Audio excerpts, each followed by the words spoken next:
What's going on, guys? We are brewing a cream ale today. I just mashed in, got everything already measured out. I figured that would be boring to watch. So it's already mashing. We set the 60-minute timer. We're gonna mash at 152.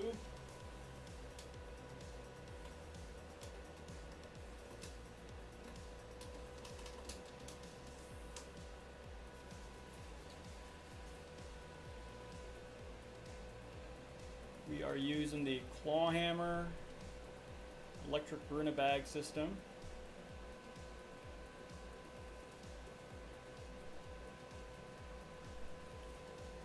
And let me know if the audio doesn't sound great. I kind of threw this together this morning.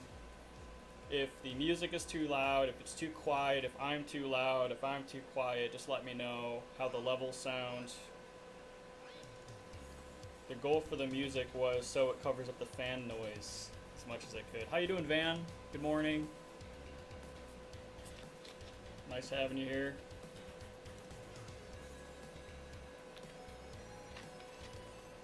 Like I mentioned, we're making a cream ale today. I've been talking about making a cream ale for a really long time. Probably the last 2 or 3 months, I've just been in the mood for a cream ale, and I just haven't got around to making one. Our malt bill is pale 2-row, flaked corn, acid malt, parapils. We're also going to add some corn sugar late in the boil. Traditionally, cream ales, you want to try to split up 2-row and 6-row, half and half, but my homebrew supply store only had 2-row, so it is 2-row for the base malt here. So,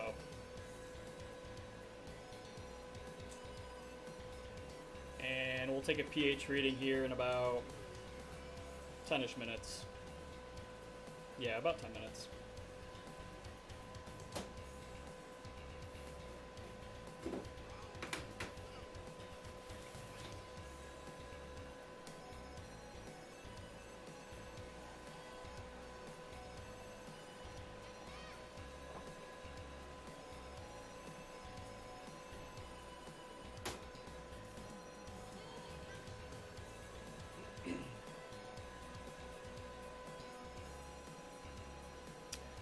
Fermentation Adventures. Sounds okay. Congrats on the shout out on the recent Clawhammer video. Thank you. Yeah, that was really unexpected. They emailed me when that video went released. I had no idea. And the video was already up for like 2 days. And I didn't notice until I checked my email one day. I'm like, oh crap, I should probably check that out. But yeah, no, it was fantastic. I got like 100 subscribers in 2 days, which is a pretty big deal for my channel because I don't have a ton of subscribers, which was great. It's a really, really awesome shout out. I think I was one of the smaller channels that he premiered too, which was cool. So, yeah, I'm a big fan of the system though. It's been treating me well. They also gave me an affiliate link as well, so if any of you guys are looking for Clawhammer gear, check the descriptions of my videos, and I have an affiliate link if anyone's interested. Unfortunately, there's no percentage off, but I do get a kickback if you guys purchase Clawhammer stuff from using my link, so. Hey, Rich. You're an official creator now. I actually don't think I am until I hit 1,000 subscribers. I think that's what it is. I don't think you're a YouTube partner until 1,000 subs. So I'm still limited to what I can do on my channel. Just the other day I got access to making posts on my YouTube channel, which was cool. I used to not have I don't know what threshold they were looking at. I kind of just got that randomly. But you need a brew jacket. Oh, for the Clawhammer. Yeah, I only have the initial ugly one, the one that I don't know if you've seen a lot of my content, but I have a Clawhammer review video where I talked about that initial insulation wrap. I actually think I have it here. Oh. It's this stuff. This stuff was expensive, and I critiqued them and I said that this was not worth the money. So, because it really wasn't. But the stuff they're selling now with the neoprene jacket and everything's already cut, that's pretty sweet. I don't have one because I brew inside, and I've done some calculations for brewing for me for brewing inside. I tested heat up time with a jacket and without a jacket, and I didn't see an improvement with the jacket, but I think that's just because I'm inside. If you brew outside, I'm sure it helps. Most people brew outside, so.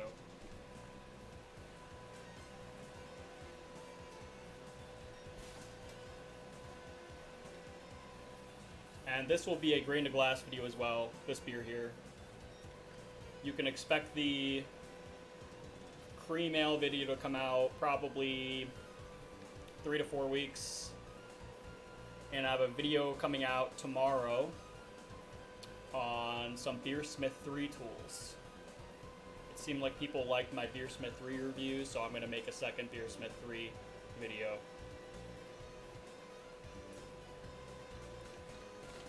But that really wraps up YouTube stuff. If you're just joining, we're making a cream ale. The malt bill is going to be pale malt 2-row, flaked corn, acid malt, and carapils for head retention. We're also going to add some corn sugar late in the boil. We're using flagship from Imperial. I've pretty much exclusively been using Imperial yeast lately. Mainly because they have more cells in their pouches. I think that's pretty cool. You're outside now, but moving this month, and hope to build out a similar setup. Sweet, man. Well, hey, let me know if you have any questions. My email's posted on all my all my videos down in the information section. Let me know if you have any questions as far as plumbing and all that other crap, or what you need, what's important, what's not important. I also have a series on my YouTube channel going over my DIY series. Short Circuited Brewer also has a really cool collection of videos talking about his setup in his basement. But that's way too fancy for me. I was trying to spend the least amount of money as possible. Was still having a nice setup. Still having some stainless gear and stuff like that. I think my setup cost around $1,200. And I did all the work myself. The most expensive thing to add by far is the sink. Depending on where you're located, if you're moving downstairs or whatever, you're going to need a pump. And if you're going to need a pump, the pump was probably I think it was like $200, $250 for the pump, and then the sink and all the other stuff. All the sink stuff and the plumbing stuff was like around $500. So that's like almost half of my whole budget was the sink. But it is convenient having a sink in the basement. And having a sink in your brew house is really, really important. Really, really important. So it can be a messy endeavor. And having access to hot and cold water right next to your kettles is pretty great.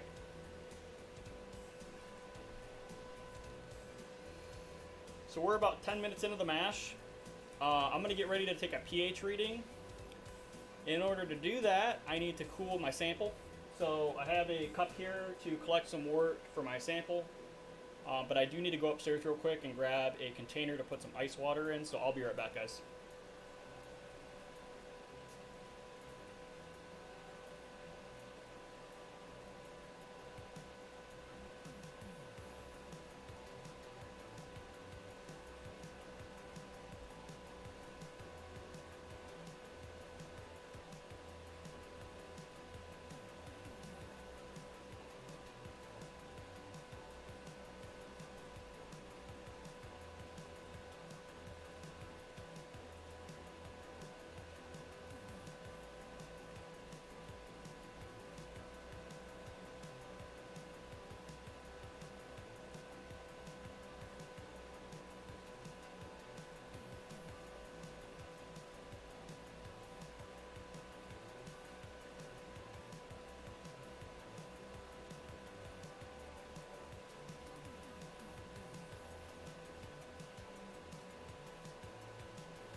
And I'm back.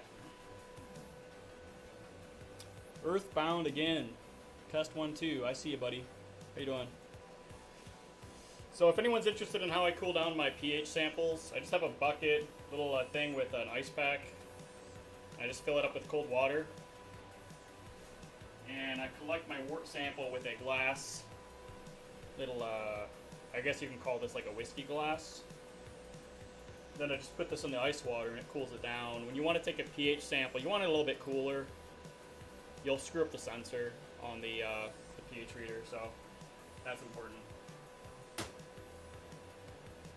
I've seen some people put their pH meter directly into the mash water. That's not good. Not a good idea. Nah, it's not your sensors getting destroyed when you do that. I'm drinking Unraveled IPA from Founders. I'm from Michigan. Founders is a big deal over here. So I got a 15 pack of this IPA a few days ago, and I've been enjoying it. I pretty much just drink homebrew, but I am really out of homebrew. I was slacking, and I haven't brewed in like 4 or 5 weeks. So pretty much after this brew day, I'm gonna have a brew day probably in the next, directly when this is out of the fermenter. I'm brewing again in probably 2 more weeks, because I prefer not to have any empty tabs.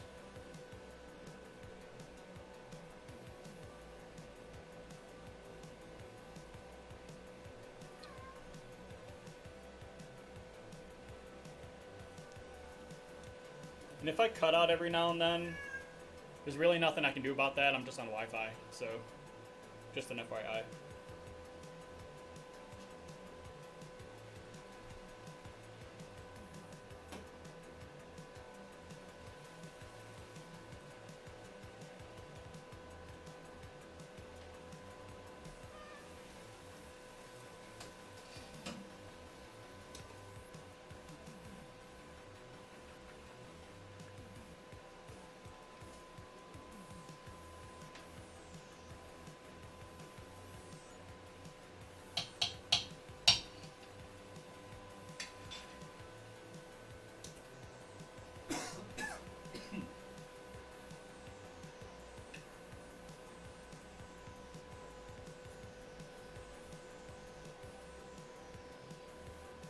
Okay, we're 15 minutes into the mash. I'm gonna go take a pH sample now.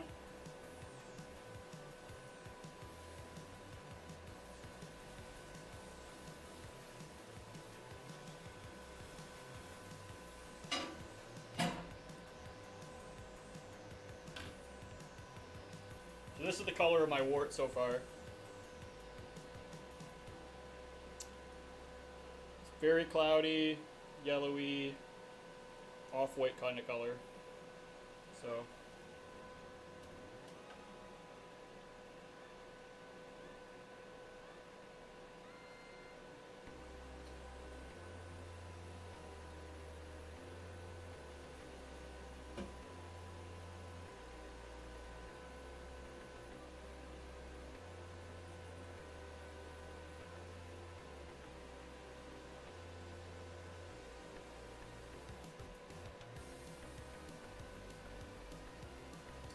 you see me taking weird clips with my phone, that's just because I'm recording clips for the YouTube video for this brew day.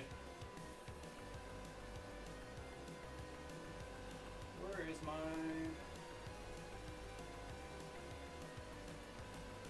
Looking for my thermometer.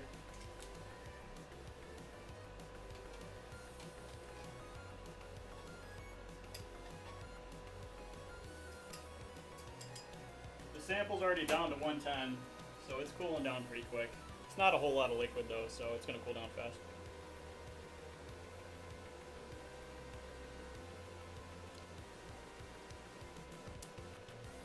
Thanks for watching, guys. I'm at 8 viewers, so I appreciate you guys taking time out of your Sunday to stop by and check out the live stream.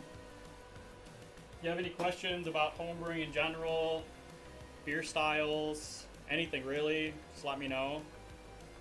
Been brewing for a long time. Maybe I can help, maybe I can't, but if I don't know the answer, I can definitely refer you to a different source that might have an answer. So.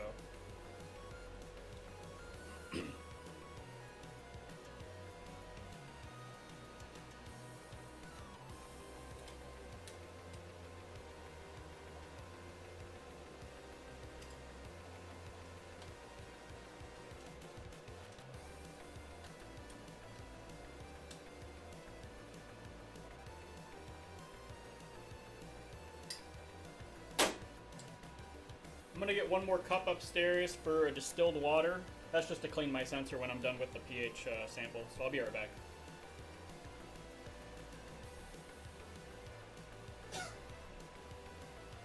Actually, scratch that. I'm just gonna use one of these little dishes.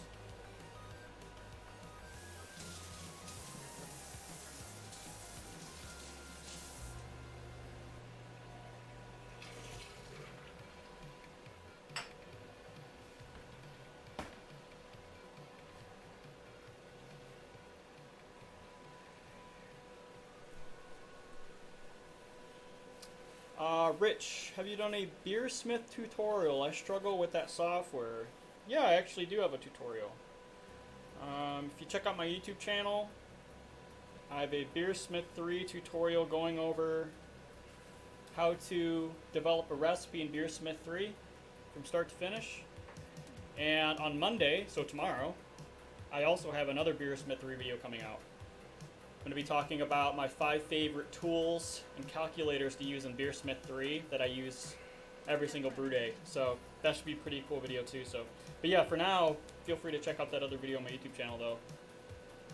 I want to say it's like 20-minute video, so it's kind of on the longer side. I try to keep my videos like 10 minutes, but there's a lot to cover. So.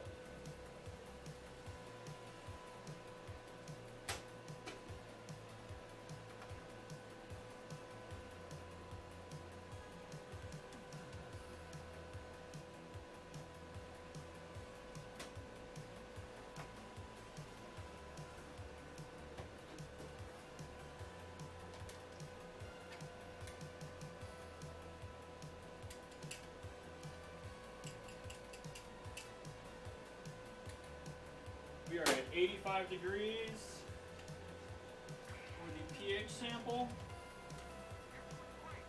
And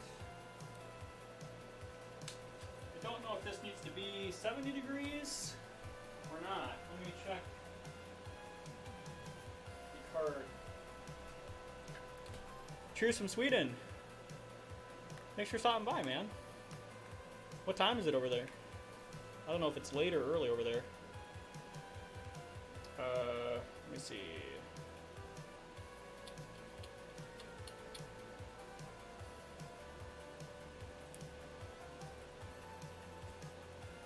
It's calibration.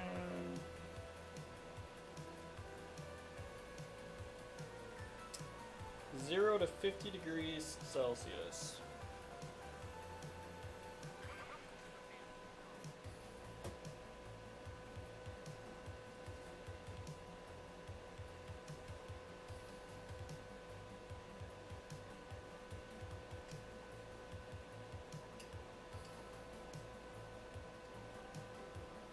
It's 26C. If I can do a pH sample here.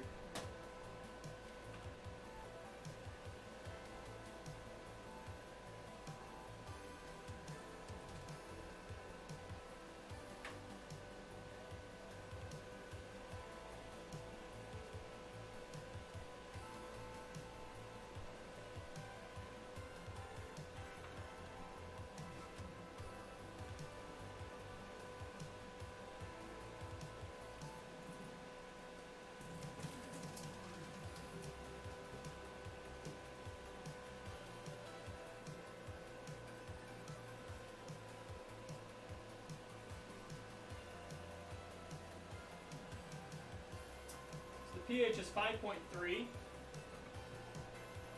which is good. You just want it between 5.2 and 5.6. I'm going to take a clip for the YouTube channel.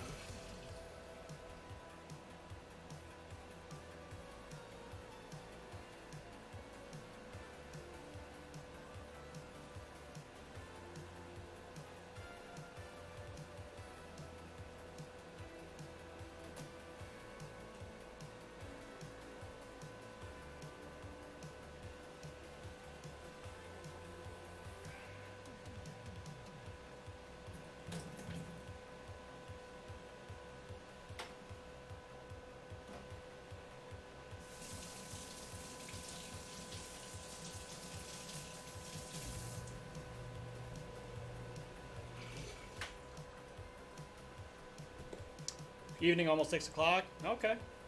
Very cool, man. So I just finished my pH sample. I'm gonna fill this up with, I got storage solution.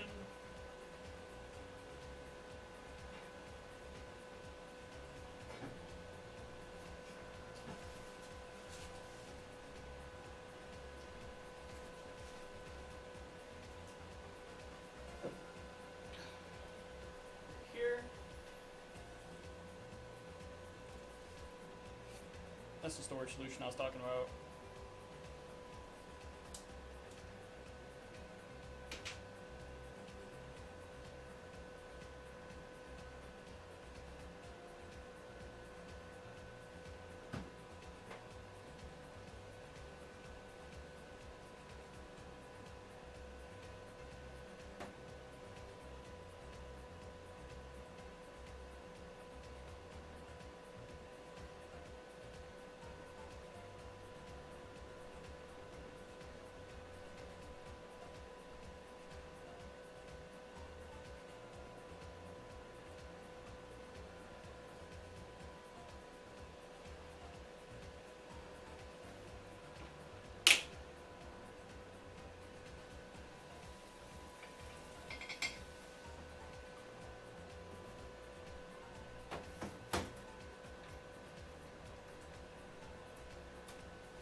Try to keep my workspace as clean as I can, because it's not super fun to clean up a huge mess after brew day's done. So our pH was good. So we have about 35 minutes left of the mash. Actually, I'll probably mash for like 50 minutes, and at 50 minutes we'll start doing a mash out temperature. So we're gonna increase my computer. Oh, we're still live. We're still live. Okay, my computer the screen just turned off and on. We're gonna mash out for about 10 minutes, and then we could start heating up for boiling. So.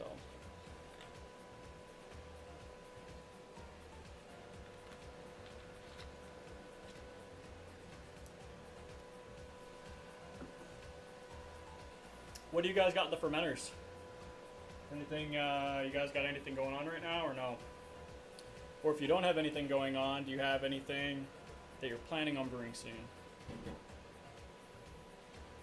After this beer, I don't know what I'm doing next. I have no idea, so maybe I'll make another dark beer. Nothing too strong though. Probably around the 5 to 7% ABV. We have that Imperial Stout on tap still that my wife made a few weeks ago. And it's not going down very fast. It's very strong, so. Hey Dad. Mark Ushman, how you doing? How's Florida? You enjoying yourself?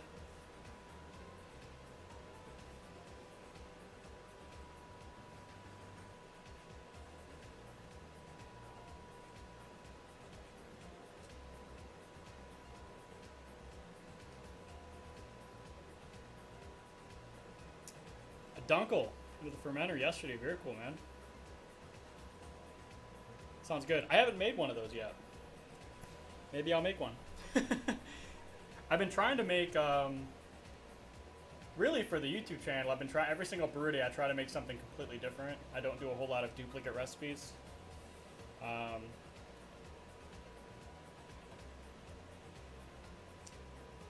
yeah, maybe I'll look into that. Too hot? Is it?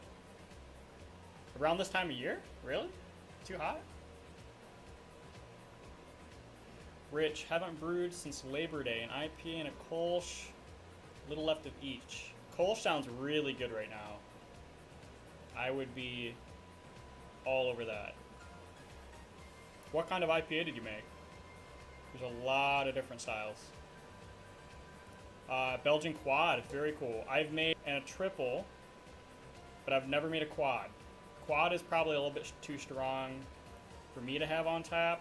I feel like it just won't go down very fast. But I definitely enjoy triples. I probably brewed a triple like 3 months ago, probably. You have an Imperial Stout with gingerbread spices. That sounds really seasonal. Very cool, man. Sounds really good for the winter.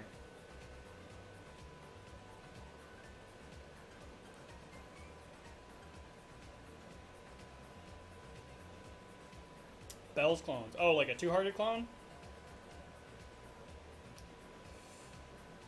Two-hearted is a... I definitely enjoy two-hearted quite a bit. It's like everywhere here in Michigan, so definitely had my fair share of it. We've got about 20 minutes left, and then we'll start ramping out to mash Out Temp.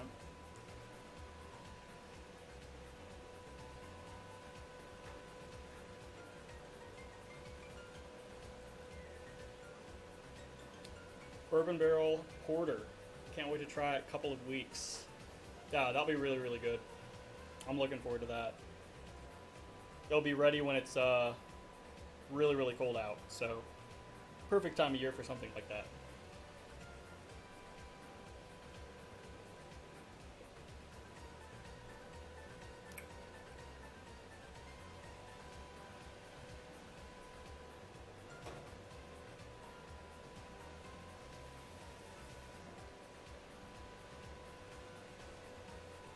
I gotta get some Star Sand going. I haven't done that yet, so bear with me while I get some Star Sand going here.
We are brewing a cream ale. What makes a cream ale is flaked maize, or flaked corn.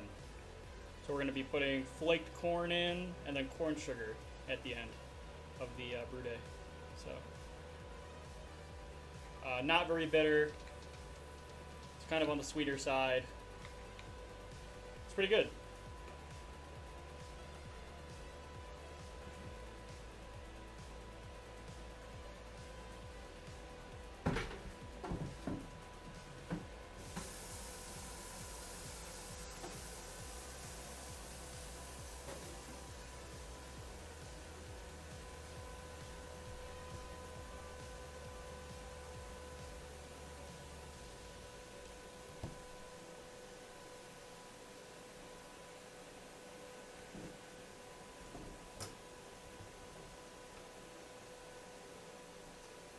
Okay, so we got some Star Sand going.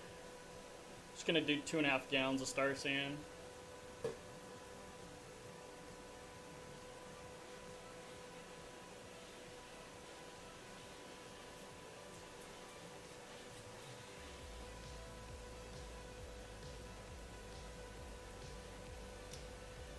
Yeah, you would probably enjoy this one.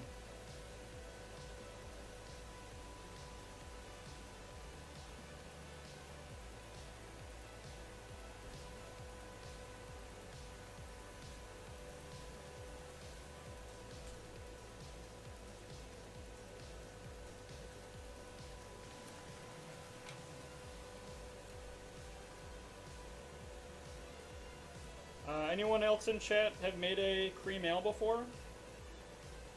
Just wondered what grain bill your bill looked like. We're using about 20% adjuncts in this. So I was doing some reading and it seemed like that was average.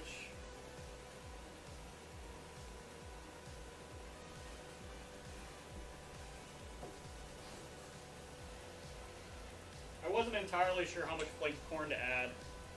The flaked corn's only 10%, and then we have corn sugar, that's another 10%.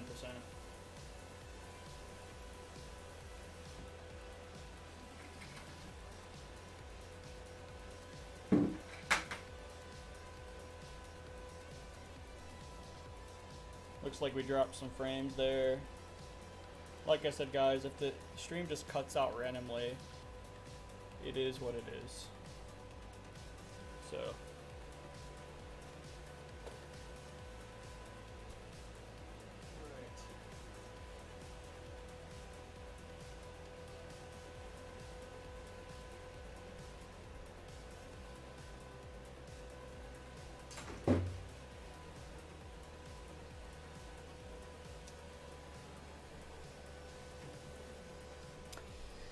Never try to tackle this. Like the style though? Yeah. It's pretty refreshing. I enjoy it. Haven't had a ton of them commercially, but last time I had one I enjoyed it, so figured it was time to make one.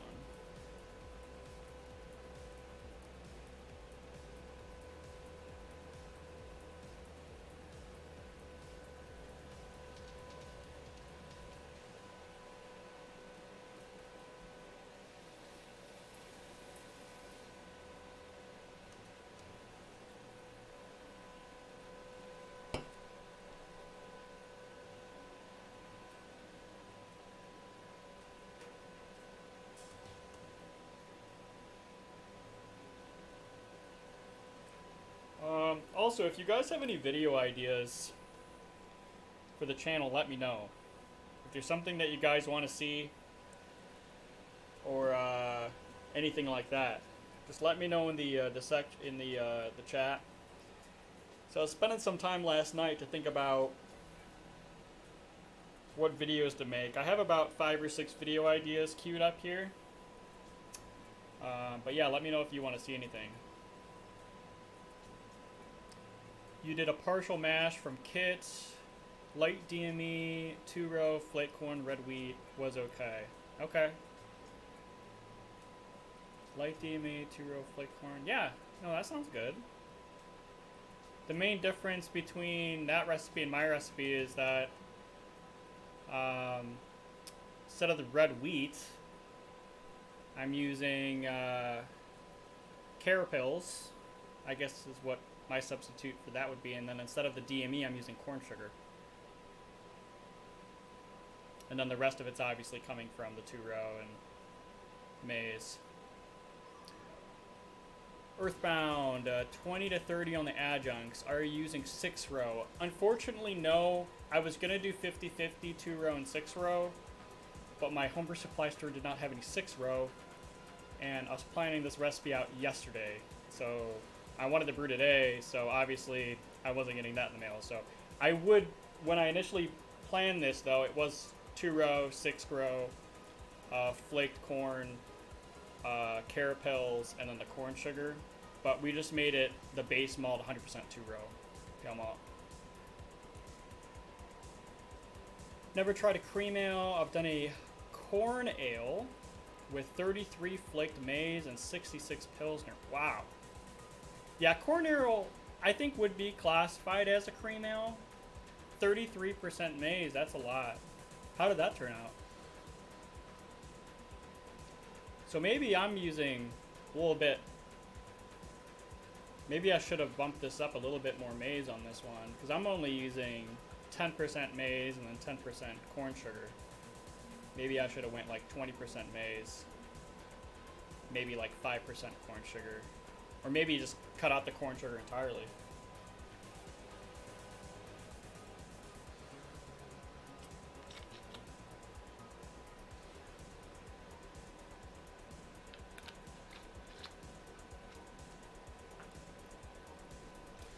We're also going to try something a little different with this system. So if you do use the Clawhammer system, or you're looking at the Clawhammer system, it typically recommends when you boil that you have the lid partially on. When I moved inside, that has been nothing but a problem for me. I find that I turn my power to 1% power. Like not 10, just 1% power, and I still get stuff shooting out of the kettle. I think it just gets too hot in that kettle. So we're gonna try, once it gets up to a boil, we're just gonna take the lid completely off. And we're gonna see if we can hold a boil with this or not, with the 120 volt system. I'm not sure if we can or not. I wanna say we can, but I've never done that. I've always just kept the lid partially on, because that's really been good for a rolling boil. But like I said, whenever I moved inside, it's just too vigorous, and it kind of starts spitting out the side of the kettle. So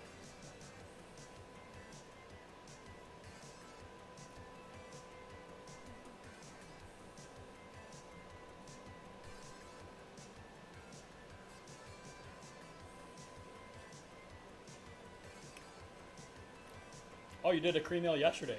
Very cool. 20 corn, 40 Pilsner, 40 pale. Simple, simple and sweet, man. That will do it. Have you made that recipe before, or is this your first time using that recipe? Not surprised, it's not widely used anymore. Yeah, I know. It used to be more popular with the 6-row. And I gotta say, this is the first time I was actually looking to use 6-row earthbound. So, I've, you know, maybe they've been sold out for a long time. Who knows? I wouldn't know, because this is first time I ever tried to use 6-row. But 2-row, the quality of malters are, there's a lot of craft malters, and the big malt houses, their 2-row is really, really good now. So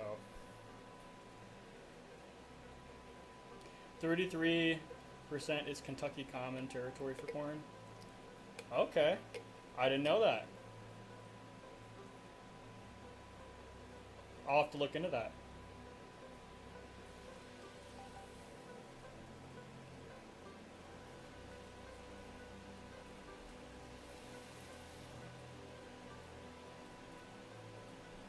I've been really trying to get more familiar with a bunch of different styles.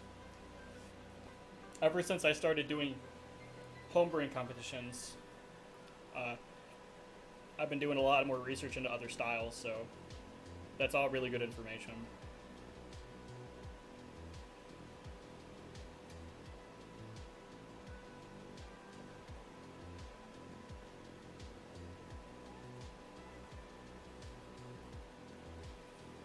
And if you're just tuning in, welcome to the stream.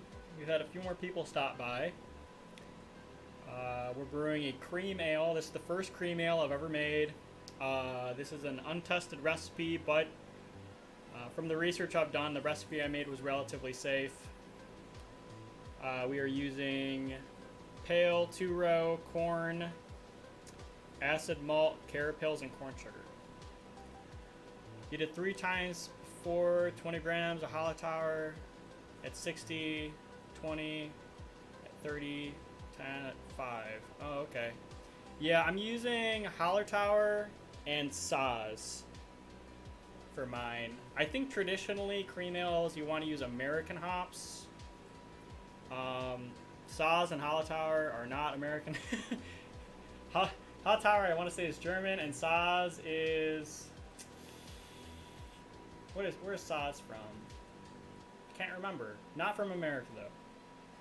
But I did some reading, and it seemed like those 2 types of hops works well with this, so I wanted to give it a try.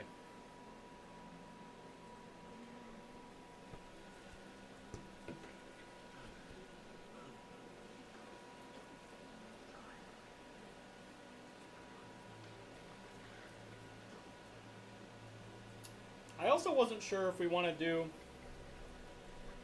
a low mash or a high mash temp. Usually I just do 152. It's simple and kind of in the middle there. I guess you'd probably want to lean on the sweet, not the dry for this. the sugars. But who knows if that really makes a difference with the mash temperatures. I know, what was it? I think I was listening to David Heath's channel, or no, maybe it wasn't David Heath. It might have been the Brewlosophy podcast, and they were talking about different mash temperatures. And they said it didn't really make a whole lot of difference. You'd have to go really on the extreme sides of the really low or really high to get any noticeable impact on your flavor, or on the types of sugars that gets generated for your yeast. But when in doubt, 152. It's a safe mash number. It works.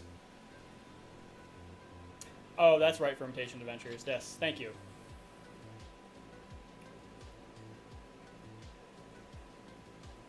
Kentucky Common is basically a more corny cream ale. Got it. So it definitely still tastes great. But I think thinking about that, 30% versus 10, I think I would prefer the cream ale.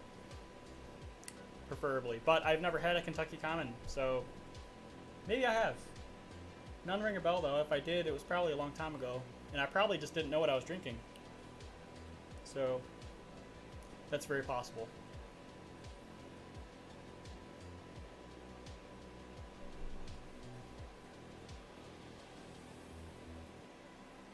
Okay, so where are we at with mash temp, or time? We are at 44 minutes into mash. We're going to let this go for another 5 minutes, and then we're going to start ramping up to mash out temps.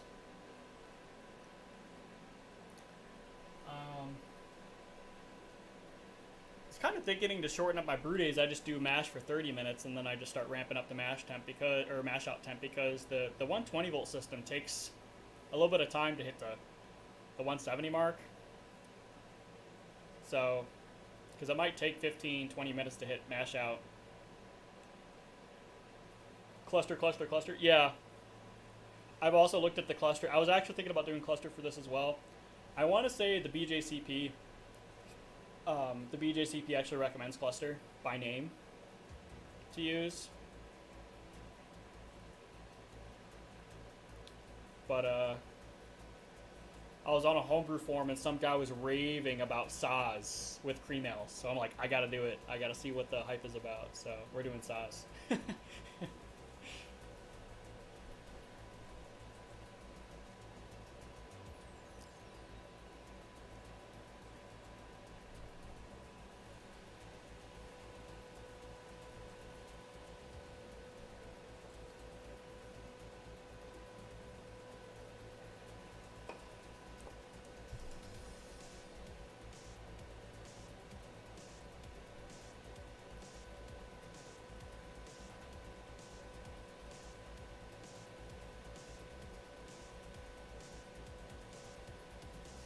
Yeah, I think after, like I mentioned on Monday, tomorrow, my next video should be getting released about Beersmith 3.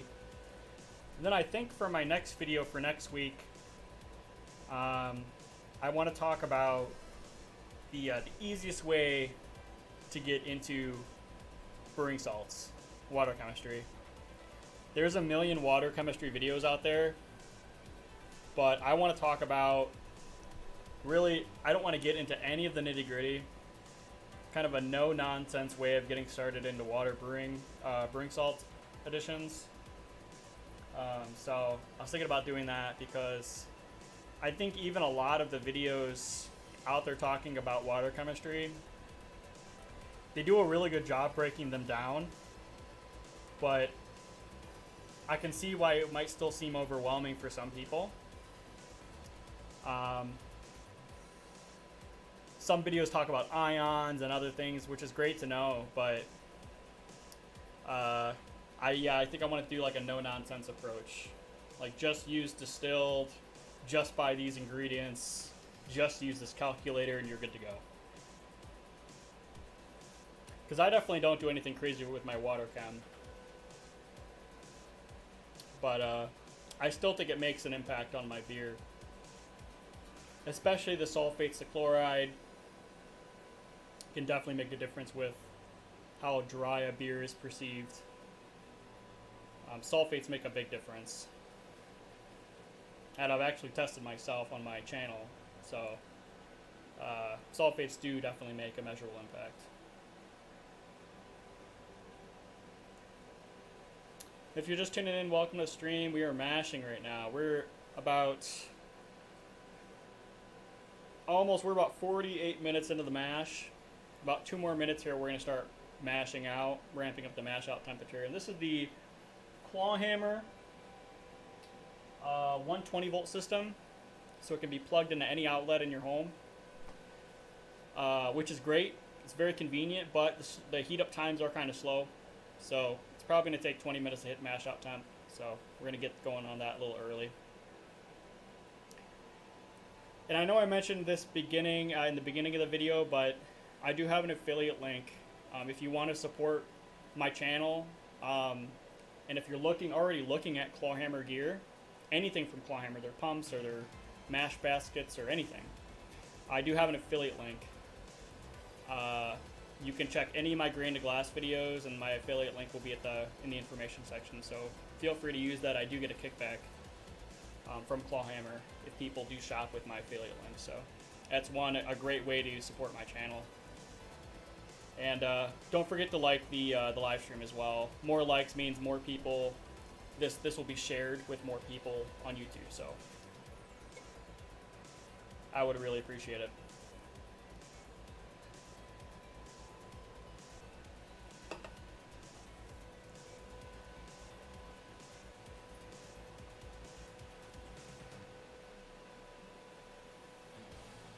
Okay, so we're going to start mashing out here.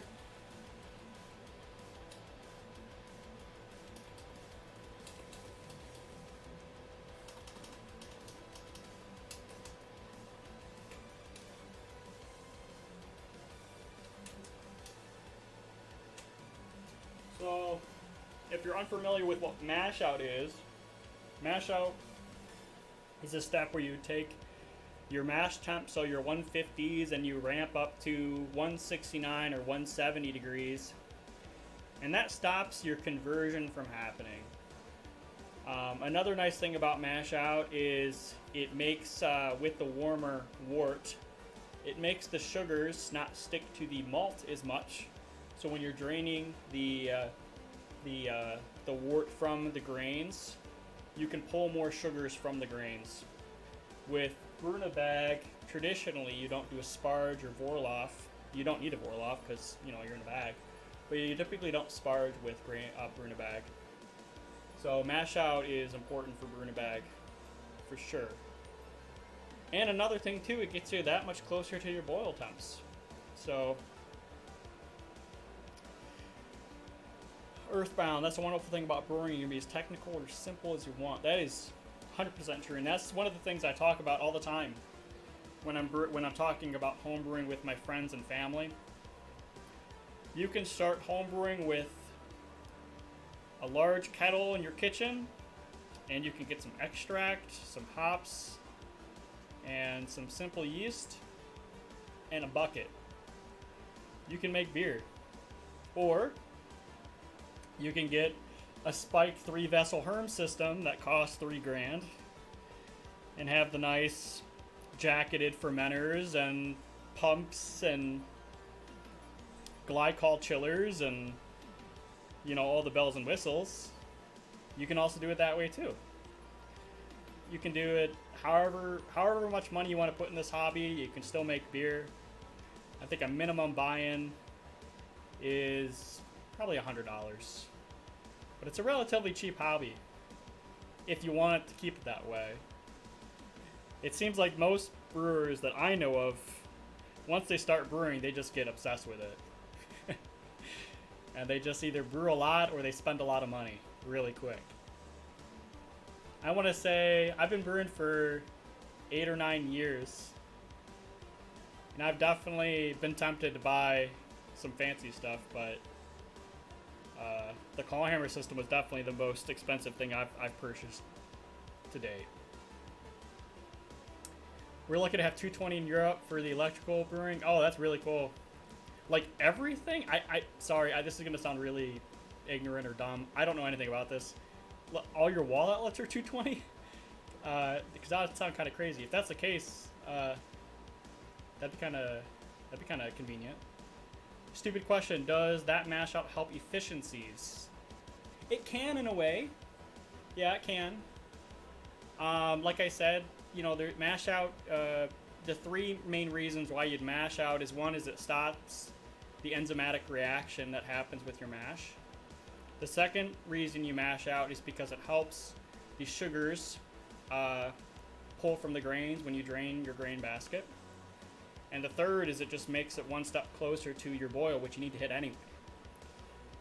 So in that sense, yeah, it can help your efficiencies. I would say in a very small sense, though. You know, you're not going to see like a massive efficiency change, brewhouse efficiency change by adding a mash out step. I'd say the biggest things you can do to help with your efficiencies is reducing your water volume if you can, double crushing your grains if you do brew in a bag. There's some small things you can do, like starting to adjust for pH. pH is another thing that can impact your brewhouse efficiencies. Adding a pump to pull hot wort from the bottom of the kettle and putting it on the top of the mash to circulate, that can help your efficiencies. There's so many factors when you're talking about brewhouse efficiencies, and a lot of them make some impacts or maybe not at all. It's standard here. Oh, that's really cool. Very cool, man.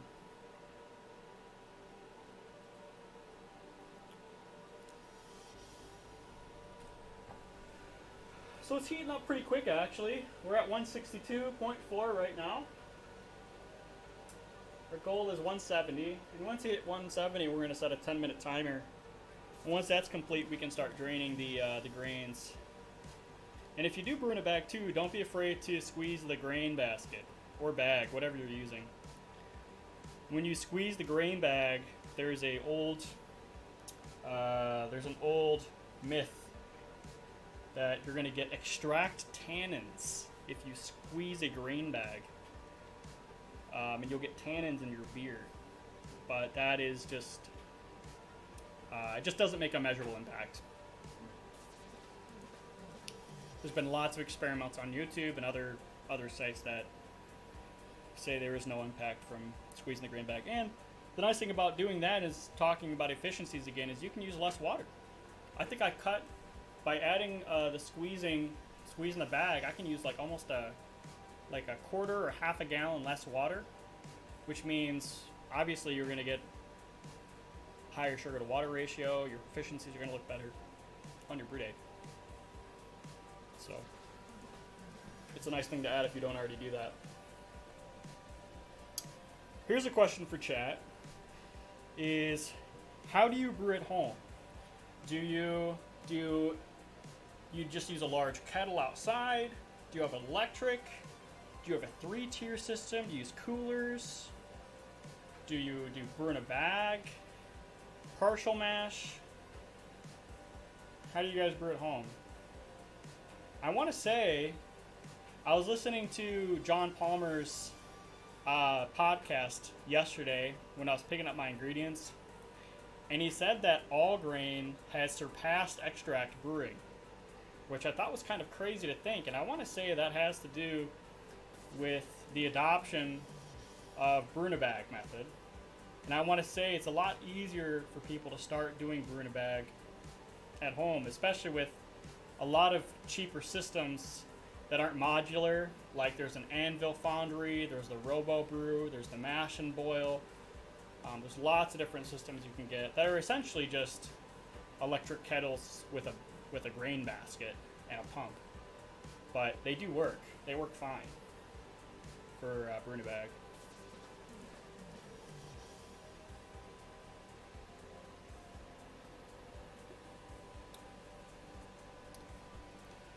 Oh, the Brewzilla 65 liter. Very cool. I was looking at that. When I was looking at electric systems, it was between, at the time it was a Robo Brew, I was looking at a Robo Brew Grainfather in the Clawhammer system. The Brewzilla is really cool though. That's like has only been out for, I want to say, a year and a half, 2 years now, right? The Brewzilla. I want to say that's relatively new. Not as new as like the Anvil, but I want to say that's a pretty new system. And it's funny because I actually didn't know this. I learned this like maybe 2 or 3 months ago. I didn't even know that Anvil is owned by Blickman. I had no idea. I'm a big fan of Blickman gear. I think Blickman gear is really nice. So to know that they have they own Anvil, or they work with Anvil, is pretty cool. Earthbound. Higher voltage means you can use thinner wire, so less copper, less money to run the wire, which was key to the early days of electric in Europe. Okay. Interesting. I would think higher voltage means you would need a thicker gauge of wire, not thinner wire. But that's how much I know about electrical work. I don't know much about it. I've added outlets in a home. I've like tied in outlets, but that's the extent of my electrical knowledge, which isn't much. And I know how to reset breakers on my electrical panel, but that's about it. Japan is 100 volt on its power. Really? Interesting. I mean, that explains, because I know outlets are different in Europe. I know you can't just bring over a piece of equipment from America with this traditional like 3-prong ground and then the 2 little prongs on the cables and expect to just plug into an outlet in Europe without some sort of converter. I've seen the converters you can use, but I didn't know much more than that. So we're at 168. 169 is considered mash out temp. So, and it actually worked really well because we're about 60 minutes into the mashing step from start to finish. So we started ramping up at around 50 minutes. So yeah, I want to say it took around now it's 168. So yeah, it's going to take around 10 or 15 minutes to hit mash out temp. So not 20 minutes, which I initially thought. So we're going to reset this. We're going to let this go for another 10 minutes. And then we're going to pull the grain basket. Got to get some decoration for the wife. Good luck, I may catch you later. Cool. Thanks for stopping by. I'll probably be doing this for another 2.5 hours, if I'd take a guess. 2 to 2.5 hours. If I don't see you later, hope you have a good day and a good weekend.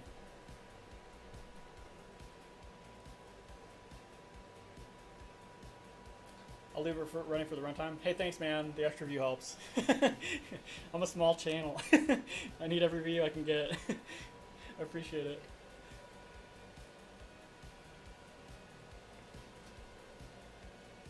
Huh. I don't know what's happening, but my temperature is dropping. And it went from 169, it's now 166. My heat's on. And my element's at 100% power. I'm not sure what's happening. But we'll just let this go. And hopefully it doesn't keep dropping. I'm going to grab one more beer from upstairs. But again, thanks for watching, guys. If you are stopping in. Lewis, hi from Connecticut. How you doing? Thanks for stopping by. We're brewing a cream ale. We are mashing out right now. And then we'll be draining the grains from the grain basket. So I'll be right back, guys.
Okay, I am back. What are you drinking right now? I am drinking an unraveled IPA from Founders. If you don't already know, I am from Michigan. Founders is a big deal in Michigan. I grabbed a 15 pack of these a few days ago, so I've been enjoying these. My go-to from Founders is their all-day IPA, which is a sessionable, like 4.5% pale ale IPA. But lately they've had this, I want to say this is relatively new, of maybe like last year, maybe 2 years from Founders. And I've been really enjoying this one. Wouldn't sweat the temp drop. Check your Thermo Pro. Oh, that's a good, the Brew Q. Yeah, that's a good point. No, it's seated, so that's not the case. It's back up to 169. There's no way you can tell. You can kind of see the temperature, but I doubt the resolution is that good. I'm using a tiny, crappy webcam for my video, so. Yeah, we're at 169, so it went back up. I was just concerned if it was going to keep dropping, because that means something was wrong with my element or something, and that would make it difficult to brew my beer moving forward. Hello from Norway. Very cool. Norway seems like a really, really beautiful place.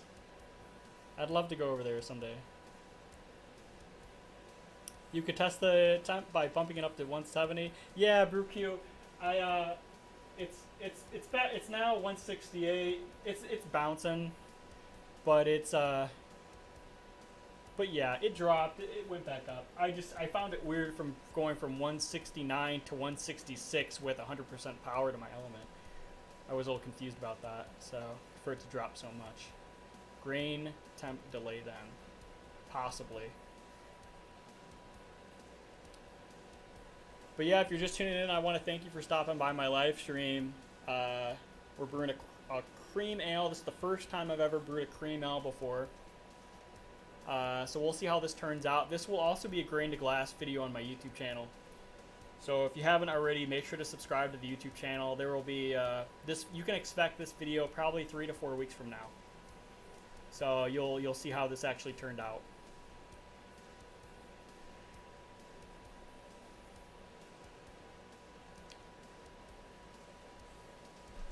Let's see where we're at with mash out temps. So we're about 6 minutes into mash out. My system, or my brew setup that I have in the basement here, works really well. The only issue I have is because it's grain brewing a bag, and I'll kind of move so you can see. There's a large grain basket in the kettle, and I need to raise the grain basket. And I'm looking for ideas here, so if you guys know have any ideas that I can use here. I need to lift the grain basket up, and the vent hood is too low for me to lift the grain basket underneath the vent hood. So I actually have to manually push the kettle with some heat-resistant gloves over to this side where I do the grain basket work. And it's a complete pain in the butt. So if you know of any ideas to slide this, I was thinking about getting some pads you would put like under furniture, like those slider pads that I could stick underneath the insulation pad that I could slide it back and forth. And I even looked at little racks with wheels that I could slide back and forth on it to make that part a little bit easier. But my workstation's pretty clean. Usually I'm a lot messier and I got water all over the place and makes it really messy to push the kettle over. And it's also dangerous too if you think about it, because I'm pushing 170 degree kettle of 6 gallons of very hot wort across the table. It's not very safe. So if you have any other ideas of how I can safely move this kettle from one space to another, that would be great.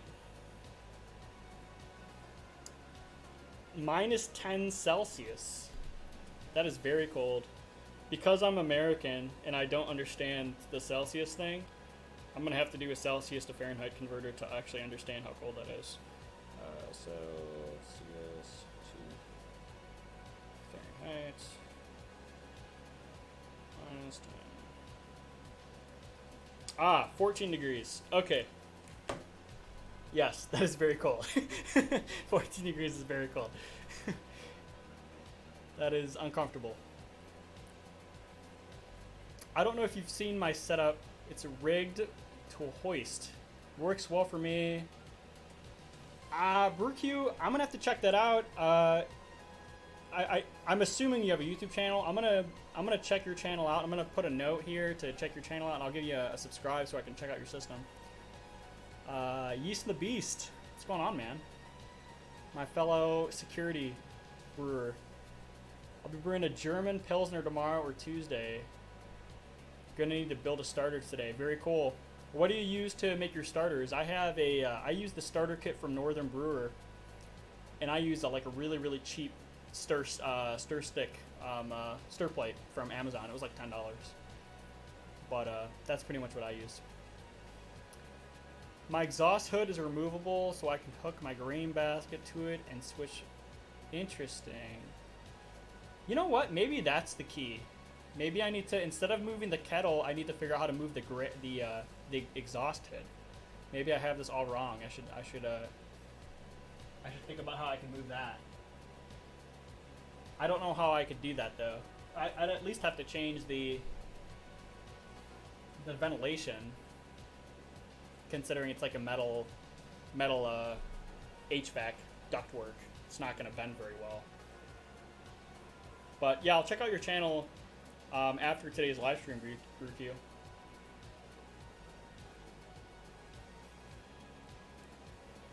German Pilsner sounds really good, Yeast. Sounds really refreshing. I'm all into the light, crushable beers now. My evolution has... I started out brewing really hoppy 70 to 90 IBU IPAs. And then I said, no more IPAs. I'm all about dark beers. And so then I only made porters and stouts. Really dark porters and stouts and stuff like that. And now I'm changing to pretty much crushable, light, 5% Pilsners and cream ales and pale ales, stuff like that. I really enjoy those more than anything. But it's kind of funny how you start with the extremes and you end up working your way to something really simple. Your hood is nicer than mine. I made mine from a beer bucket. Whatever works, man. I mean, you just need... the whole point is to take the steam and move it out of the room. This... I want to say you'd have to check out my YouTube channel. I have a DIY basement brewery build series on my YouTube channel where I turn this room from like a carpeted office space to a brewery in my house. And I talk about how much I spent on that equipment. I want to say it was somewhere between $80 and $120 for the vent hood. But don't. Yeah, I'm thinking it's around that amount. Wasn't too expensive. I'm brewing it for the Blue Bonnet Brew Off that opens up in January. I don't know what that is. I'm gonna have to Google that.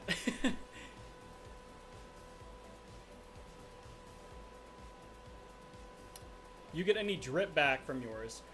So if you're referring to like all the steam buildup and it drips, yeah, quite a bit. So I was using these. I'll show you.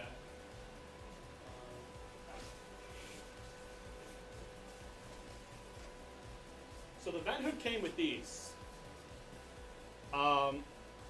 These make it look nicer, but this just causes so much condensation to build up on these screens, and it just starts dripping. So I just took these off. And I don't know if you can tell, but like it's just open in there. You probably can't very well, but it's just totally open. So it's pretty much just like a stainless steel box with a vent fan in there. So yeah, these make it look nicer, but they just cause it to drip everywhere. This is just a vent hood for like over a stove. This is all it is.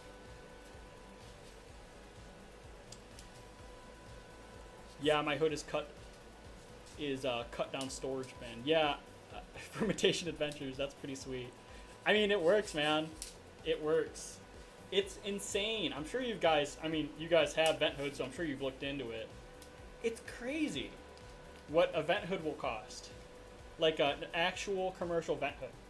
It's unbelievable. Like the vent hood that short-circuited brewer has, the really, really nice vent hood he has. I mean, I was looking at vent hoods like that were like $1,000. And it's like, damn, like my whole room costs like $1,000. I'm not gonna drop that unless I got some crazy sponsor, which I wouldn't because my channel's too small. But yeah, vent hoods can get ridiculously expensive really quick. I heard that you can look. Actually, there's stores that sell used commercial grocery or commercial cooking equipment that you can look for like special deals. But yeah, mine is simply just an Amazon stainless steel vent hood for stoves. You're a Clawhammer brewer over time. Or we can exchange ideas over time. Yeah, that'd be sweet, BrewQ. If you find anything that works really well, shoot me an email. My email's in all my YouTube videos at the bottom of the description, so check it out. I'll definitely have to check out your system. You know, when you're saying this, I actually may have seen some of your videos, because this sounds kind of familiar with your vent hood. I could be wrong, because I was doing a lot of research when I was building my brewing space downstairs. But I'll have to check out your channel.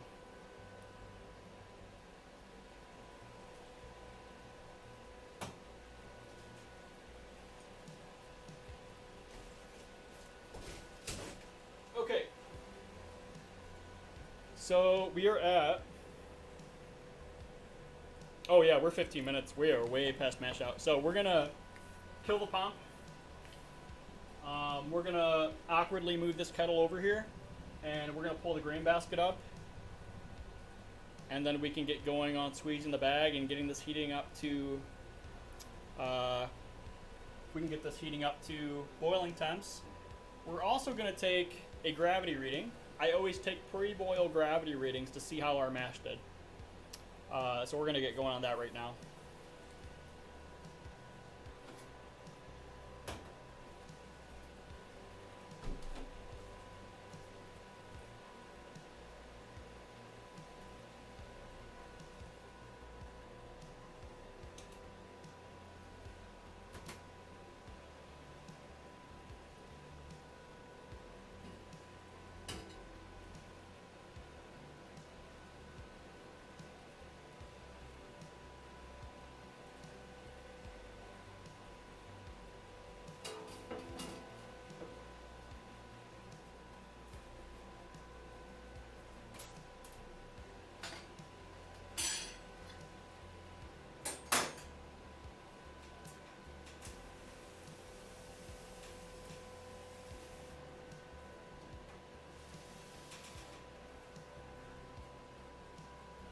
As you can see, it's pretty awkward.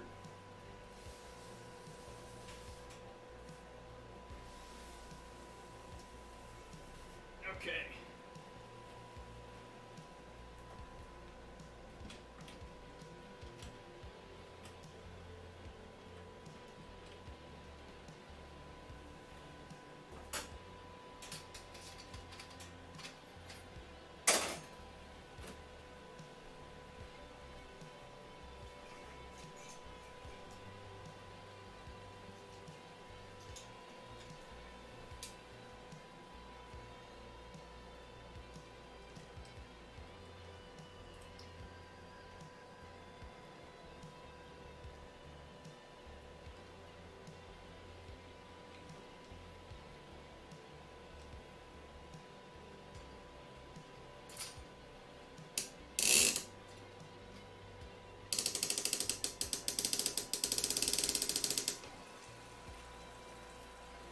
This pulley I got from Clawhammer as well. You can get a pulley anywhere though. Makes it a little bit more convenient to do this part for the mash basket.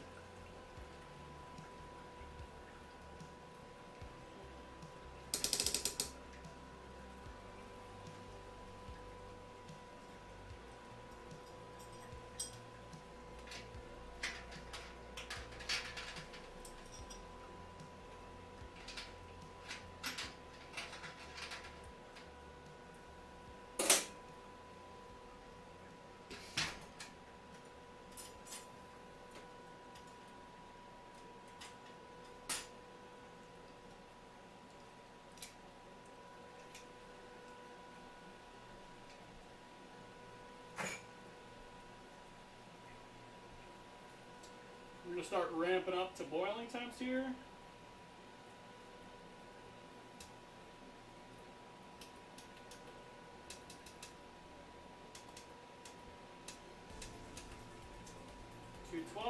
So that's heating up right now. And then I just want to squeeze the grain basket here to extract as much wort as I can. I'm going to get a clip for the YouTube channel, so bear with me here.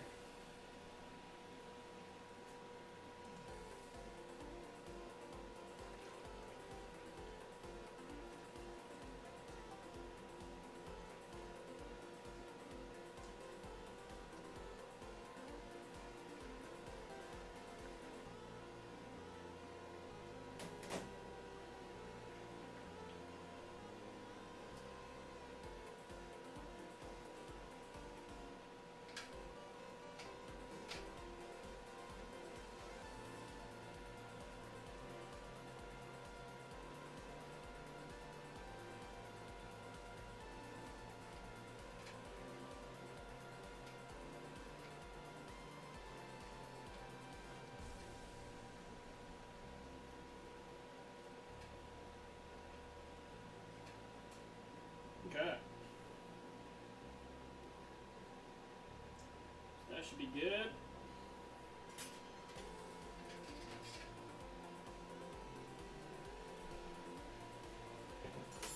I got a floor drain in my room, so I just put the basket right over the floor drain. You also do barbecue, Q? Very cool, man. I don't do any barbecue. Seems cool, though. How about that shout out from Clawhammer? That was huge, Yeast. Very unexpected. Very unexpected. Like I said, I was talking about that in the beginning of the live stream. I got an email from them when they posted that video. It's like, hey, we shouted you out, just an FYI. And the video's already been out for a few days. When I was checking my email, I haven't got around to watching it yet. And I got, yeah, I got like 100 subs in like 2 days, which is really nice. So it's huge, huge to get that kind of shout out. Definitely helped me get closer to my 1,000 sub goal. So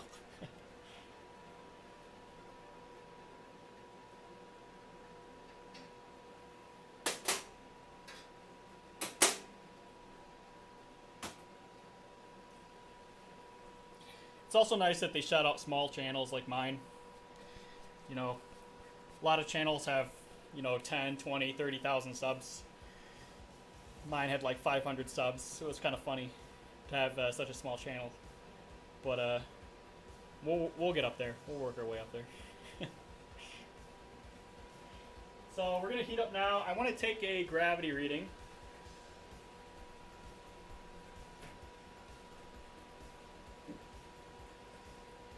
I recently got a new hydrometer from Brewing America. I bought this from a recommendation from Short Circuited Brewers. And seems like a good high quality hydrometer. The one I was using before was given to me from my aunt. And she had like a winemaking kit she never used from years ago. And she's like, here, do you want this hydrometer? I'm like, sure. So I've been using that for years. So it's nice to have like a really nice high quality hydrometer now. So we're going to get a sample here and see how this is.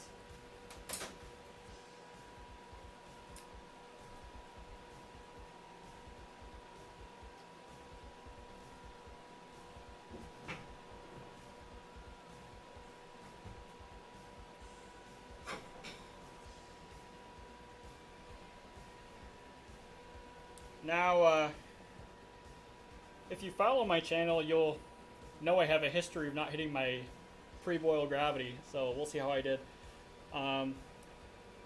My calculator is my calculations are based on the sugar I'm going to add late in the boil, so it is going to seem like it's under. But I'm going to have to do some quick maths to figure out if I'm actually on target or not.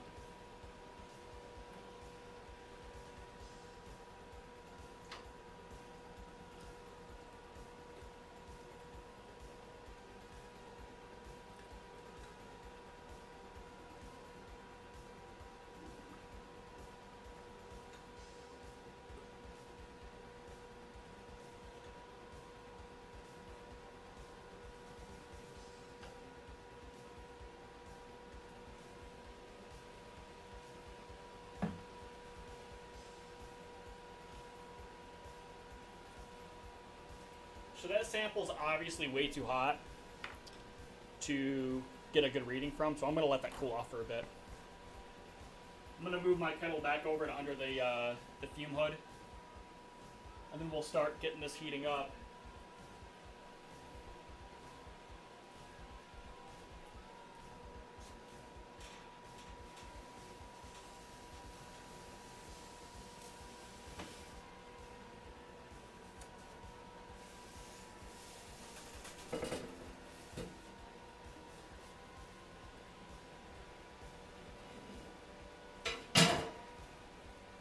Okay.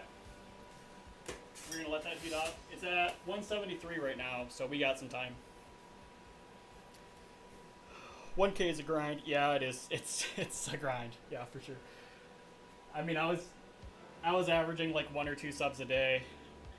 So, as you can, just doing quick math in your head, it's a grind. It's a grind for sure. It's really been helpful for Kyle from Clawhammer, and then CH from Homebrew for Life. If you guys aren't familiar with Homebrew for Life or the Hoppy Hour, make sure to check them out. I'm sure if you're watching my channel, as small as my channel is, you're already familiar with that channel. But make sure to check out Hoppy Hour and Homebrew for Life. CH is he's a great guy. He's got a great personality, and I can't recommend him enough to people starting out in the homebrewing space. And Clawhammer Supply, they shouted me out recently. They got a really big YouTube channel too. They produce really great content, so I also can't recommend them enough. So yeah, we're gonna let this heat up, and then I gotta go upstairs and get my hops. I'm also going to pull my yeast out of the fridge. I usually let that kind of get to room temp after mash. So I'm going to go get my yeast, get my hops. I'll be right back. And thanks for watching.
Back. Got my yeast, got my hops. I also want to change my step on OBS. Yeast, if you're still here, I know you used to do live streams, or you currently do live streams. I just haven't seen one of yours lately. You got one planned at all, or no?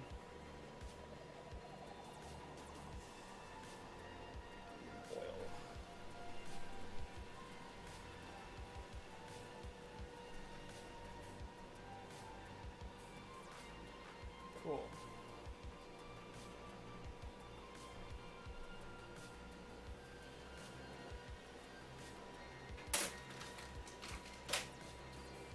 first hop addition is going to be,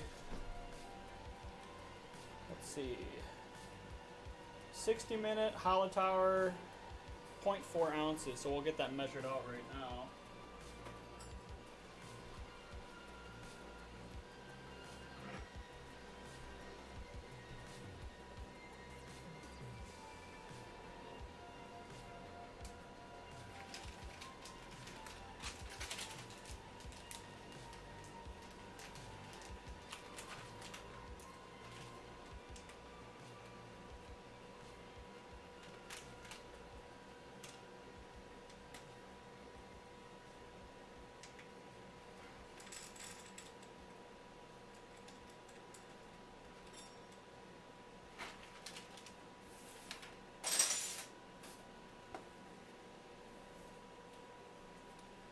Okay, so we got our Hollow Tower measured out.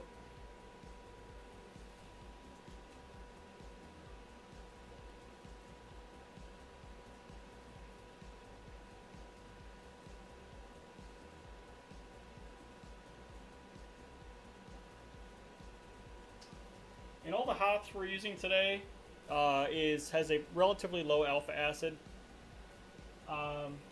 For cream ales, the IBU is really low. It's like under 22 IBU, so it's not supposed to be very hoppy. It's supposed to be sweet. So I chose low alpha acid hops, and for our bittering addition, for 60 minutes is only 0.4 ounces, and I think it's only like 4.7 alpha acid for that type of hop. I've seen some recipes online even do 30-minute boils for this, since it doesn't really rely on the bitterness all too much. It's kind of similar in a way to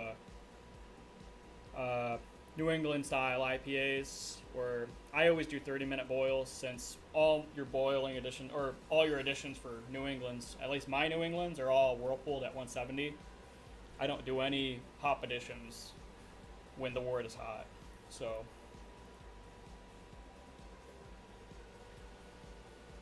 Also, if you haven't already, make sure to like the live stream. Liking the live stream helps with YouTube sharing the live stream with other people on YouTube. So if you haven't already, make sure to like the live stream.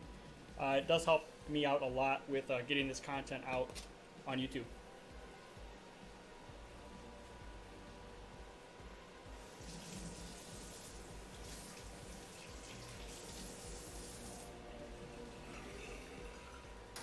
I'm going to try to cool off this hydrometer sample a little bit. Oh, thank you. Because hydrometers typically read from somewhere between 60 and 70 degrees. This wort is way too hot still, so I'm going to try to run this under some cold water to cool it down a little bit.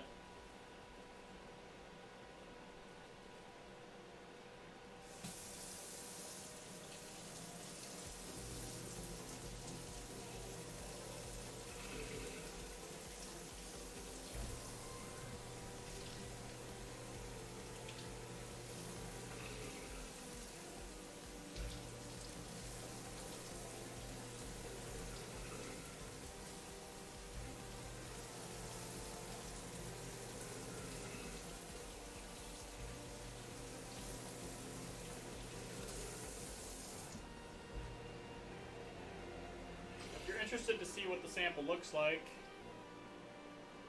That is what the sample looks like. Definitely has a pale yellow color. Obviously very cloudy. There's a lot of protein and other materials kind of coagulating in the sample. But yeah, it's like a pale yellow color. Looks really nice. It's pretty much the color I was planning on it being. I mean, primarily it's 2-row and corn, so this is the color I would expect it to be.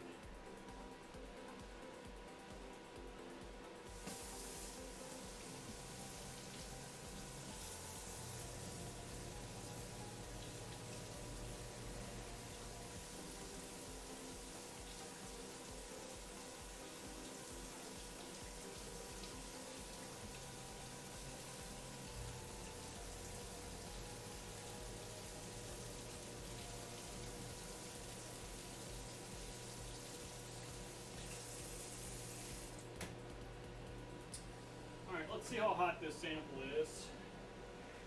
If I had to guess, it's still definitely over 100 degrees.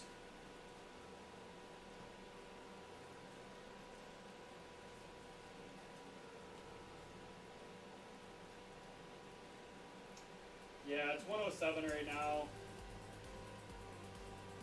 I like to get my samples around at least 90 degrees. It's usually only like a 4-point difference at 90 degrees. So we'll let that go for a little bit and we'll cool it off a little bit more.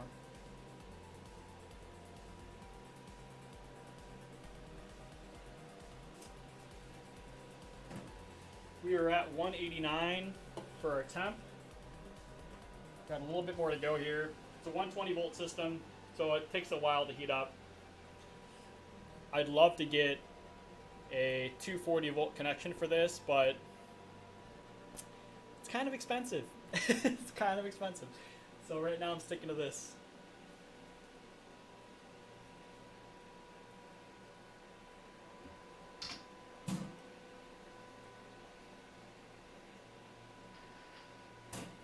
We just put in our hop basket. If you're not familiar, it's pretty much a mesh basket that you can put your hops in. The system uses pumps and lines and valves, and you don't want that hop debris clogging up all that crap. So that's why we use a hop spider or hop screen.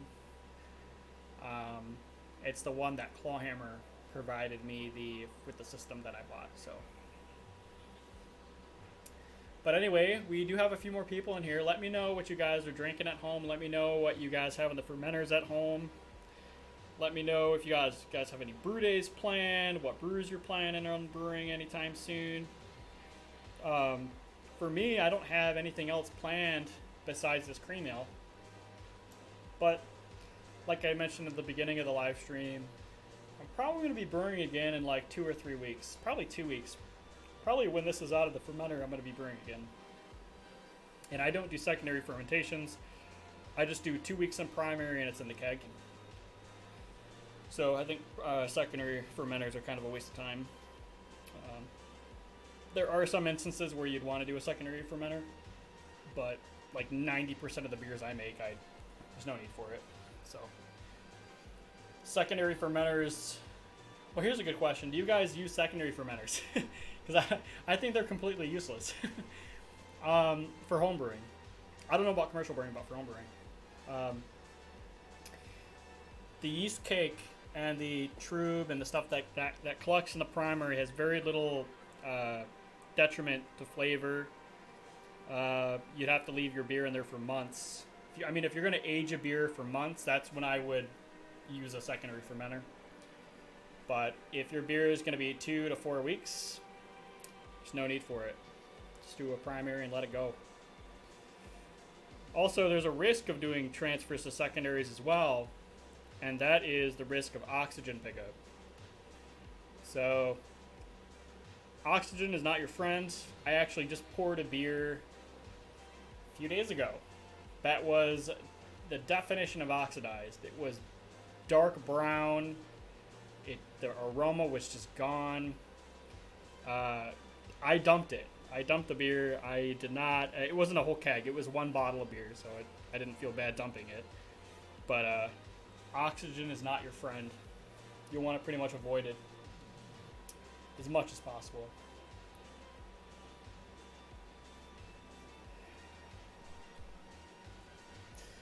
Oh, you have nothing planned? Nothing planned in Norway, huh?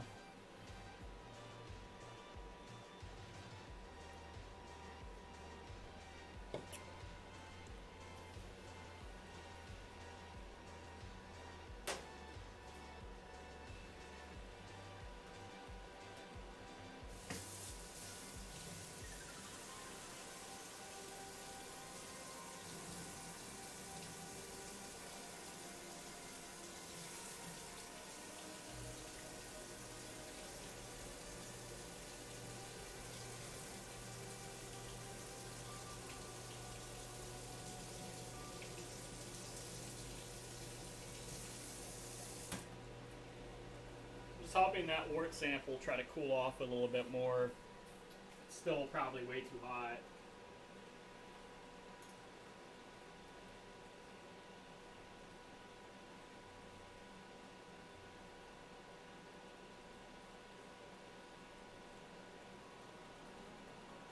Oh, so it's 91 degrees. I'll take a sample now and see where it ended up. It's gonna seem low because I haven't added the sugar yet, but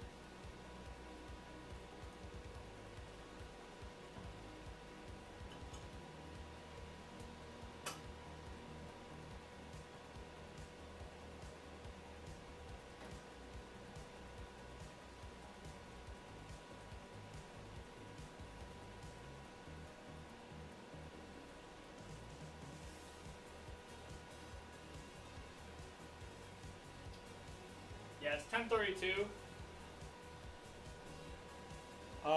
Target was 10:42, so it's 10 points off. But mind you, there's supposed to be sugar. That this is calculating that the sugar has been already added, and it hasn't been, obviously. So I'm gonna take a note that it's 10 points off. I'm not sure if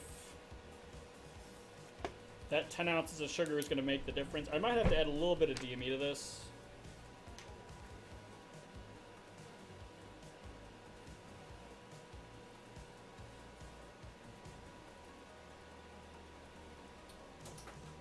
And if you bear with me, I might just run upstairs real quick and see what my target's actually supposed to be without the sugar. Let me do a quick YouTube clip.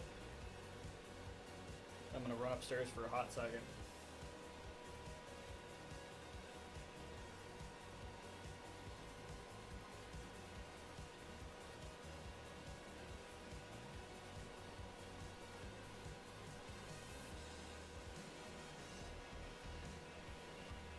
Okay.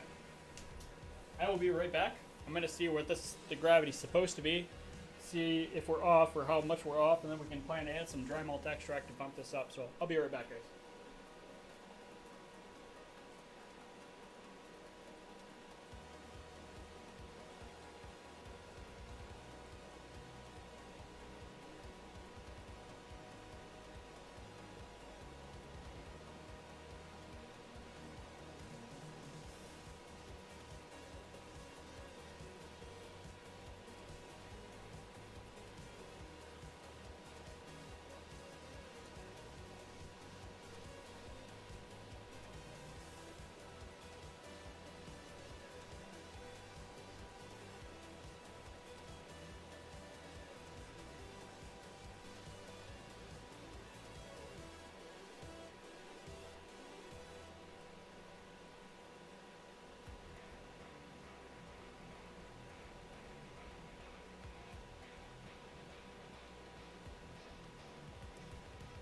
Okay, so our target was 1036.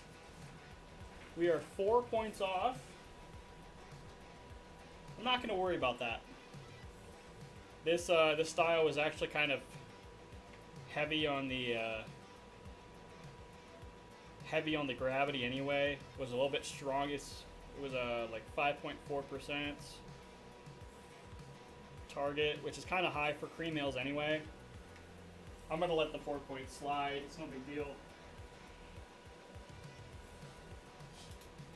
But I got to say, 4 points off, not terrible. Not terrible.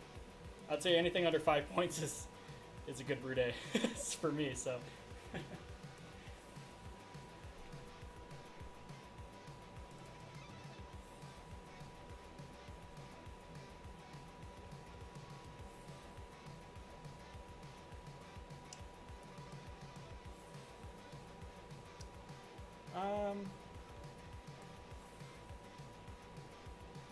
We may have just had a big drop in stream, but we're back. But anyway, just to repeat myself, the target was 1036. We measured at 1032. We're 4 points off. We're not going to worry about the 4 points. As I mentioned, the gravity we had planned for this recipe was a little bit on the stronger side anyway.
So we're at 206 right now.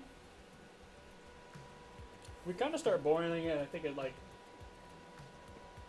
probably a few more degrees, honestly. 208 usually. We're getting close. Hey.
What's my brew house efficiency? Sorry, I was eating. I always calculate for 65%. I missed my target by 4 points, so probably just under 65, maybe 61, 62%, probably somewhere around there. And that's pretty typical for me with the system. Again, with brew in a bag, there's no sparge, there's no Vorloff. You know, you're not going to hit 80%, 70% efficiency with the system. So I always plan it for somewhere between 60 and 65% efficiency for my brew days. And if I'm under by a significant amount, then I just add some dry malt extract. When you're talking about home brewing scale, I don't really worry too much about it. I do as much as I can to try to meet my efficiency, everything that I have under my control.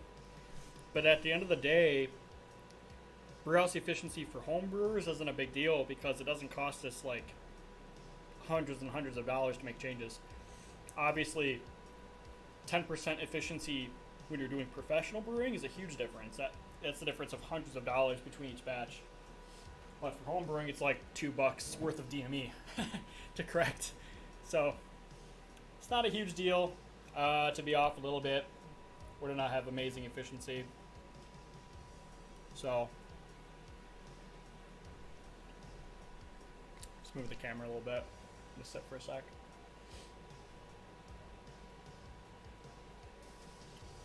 But yeah, let me know if you guys have any questions about the brew day or brewing in general. Be happy to answer any of your guys' questions you have.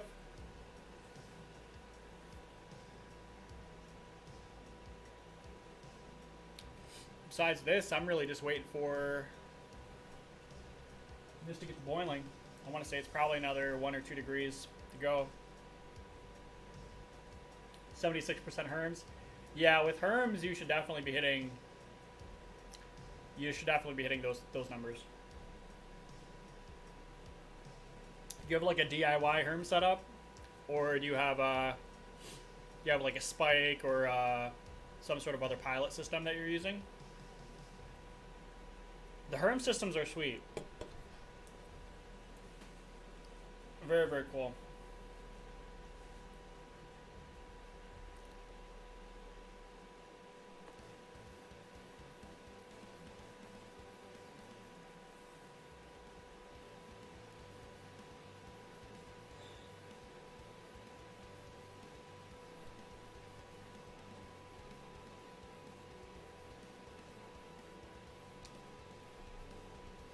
The system's been treating me pretty well. I don't really plan on changing up my system anytime soon. I think the only major change I'd make to the system is making it higher voltage, so it's faster on heat up times. But at the end of the day, you know, is $600, $600 to $800 worth, you know, saving 30 minutes on brew day? Not sure if it is. I don't think my time is that valuable. I would pretty much just be sitting around watching TV anyway. So you can just sit around and watch some water boil a little longer. I guess it doesn't make a huge difference.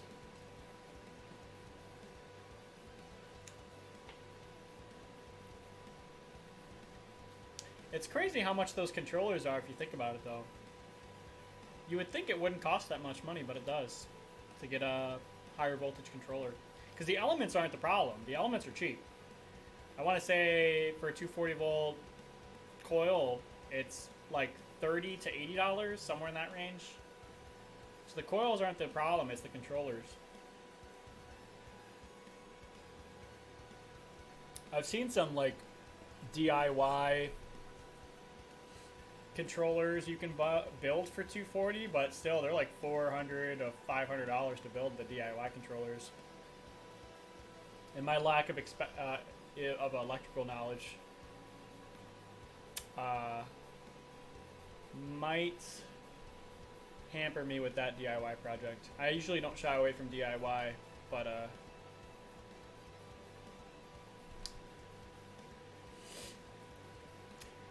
Brew, Yeast and the Beast, yeah, their shout out was nice of them. They're good to people all around. Oh, I'm assuming you're talking about the Clawhammer video. Yeah. Yeah, their shout out was really helpful for my channel, I know.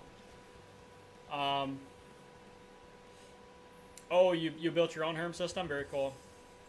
Used like kegs or something? It's like a kegel system, or did you get some? Did you get actual kettles for your DIY system? Yeah, I know some people in that in the comment section of the Clawhammer video were upset because they only shouted out people with their system. But I guess I wouldn't really expect anything different from a company that's trying to advertise their product, right? But yeah, there's a lot of good YouTubers out there. Ton of good brew tubers out there. Yeast and the Beast is one of them. I like his channel. I've been subscribed to him for a long time. And I know we got the Brew Q in here as well, who's another brew tuber. I'm gonna have to check out his content later. We're at 209, so let me see how this boil is doing. It should be starting up here. Oh yeah, it's definitely a rolling boil. So we're gonna get this going here. We got 0.4 ounces of Polytar. The hops we're using is this BSG brand. This is just what's from my homebrew supply store. So it's not like I buy in bulk. I just buy what I need for homebrew day.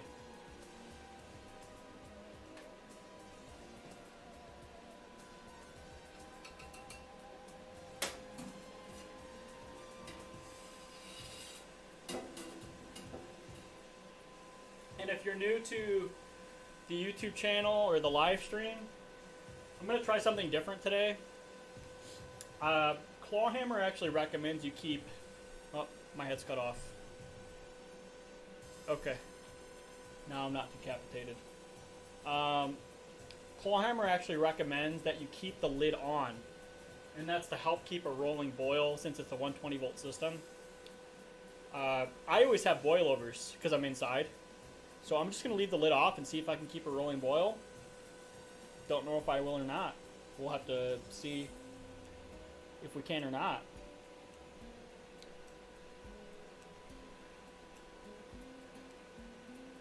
I took the lid off and it's definitely slowed down, so we'll see if it can keep up. If it can't keep up, then we'll put the lid on like halfway or something.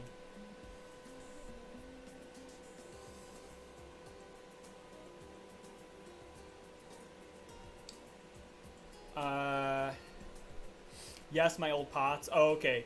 I mean, that's the way to do it, man. Or you can buy some old pots on like Marketplace or a Craigslist or something. That's really cool that you did a DIY system though. Did you do DIY for your controller as well, or did you buy a controller online to do all your temperature stuff? BrewQ, yeah, I ordered a recipe basis also, no bulk ordering here. Yeah, BrewQ, I was going to start bulk ordering base malt because I did the math and it saves me 50 cents per pound if I buy base malt in bulk. So I was thinking about doing that. I just haven't got around to doing it.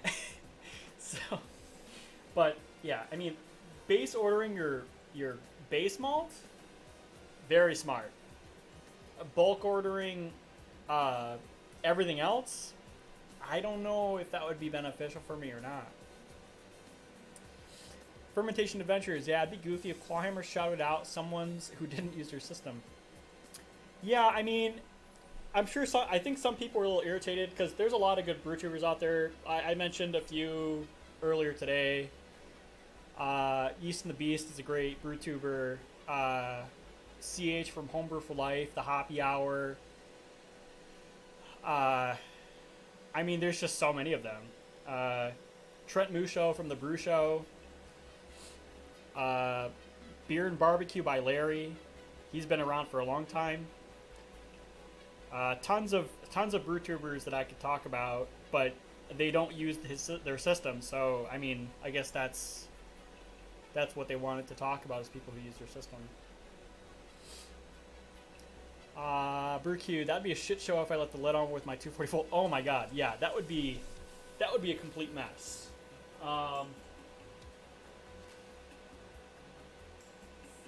It is barely holding a boil. If I had I have 3 cameras in this room, but my laptop is so crap, I can't actually stream with like more than one camera running. I'd love to show you what the kettle looks like, and I have a camera like right here for people to see the kettle, but unfortunately, again, my computer's kind of crappy. I'll get it working at some point. It's barely holding a boil right now. I'm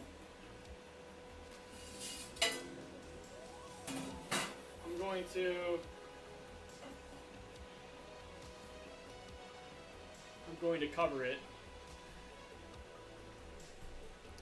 and hopefully that helps. Trying to find the right balance of, because it's actually bad for the beer. You ideally don't want to cover your boil. I think it boils off DMS, and if you recapture that boiling, or the mist and the water, that could have DMS still in it. So ideally, you'll have better beer if you can keep the lid off. But unfortunately, the system, I don't think, can handle it. Benny, use some firm cap. I'm not sure. That doesn't ring a bell. I'll have to look at it after brew day. Nbrew 3W 2P controller, 230 volt. Okay, I'll have to check that out. Really cool. That doesn't ring a bell, so I'll have to look at that as well. Flora Brewing too. Yeah, I'm subscribed to Flora Brewing. Flora Brewing, I think, got a shout out because she uses Clawhammer. She uses their big system. She uses the big, 20 gallon, 240 volt system. It looks ridiculously huge. I do 3.5 to 5 gallon recipes, so there's really no need for me to brew that bulk. 3500 and boil on 3500 and hot liquor tank. Very cool. Yeah, I'll check that out after the brew day. To prevent boil over. Benny. Okay. Firm cap. Okay, cool. I will check that out. I will definitely check that out. I know for a lot of people recommend. Let me check the boil real quick. See how that's going. Now it is barely. It's barely going. I'm gonna put the lid back on full because it is barely keeping a boil right now.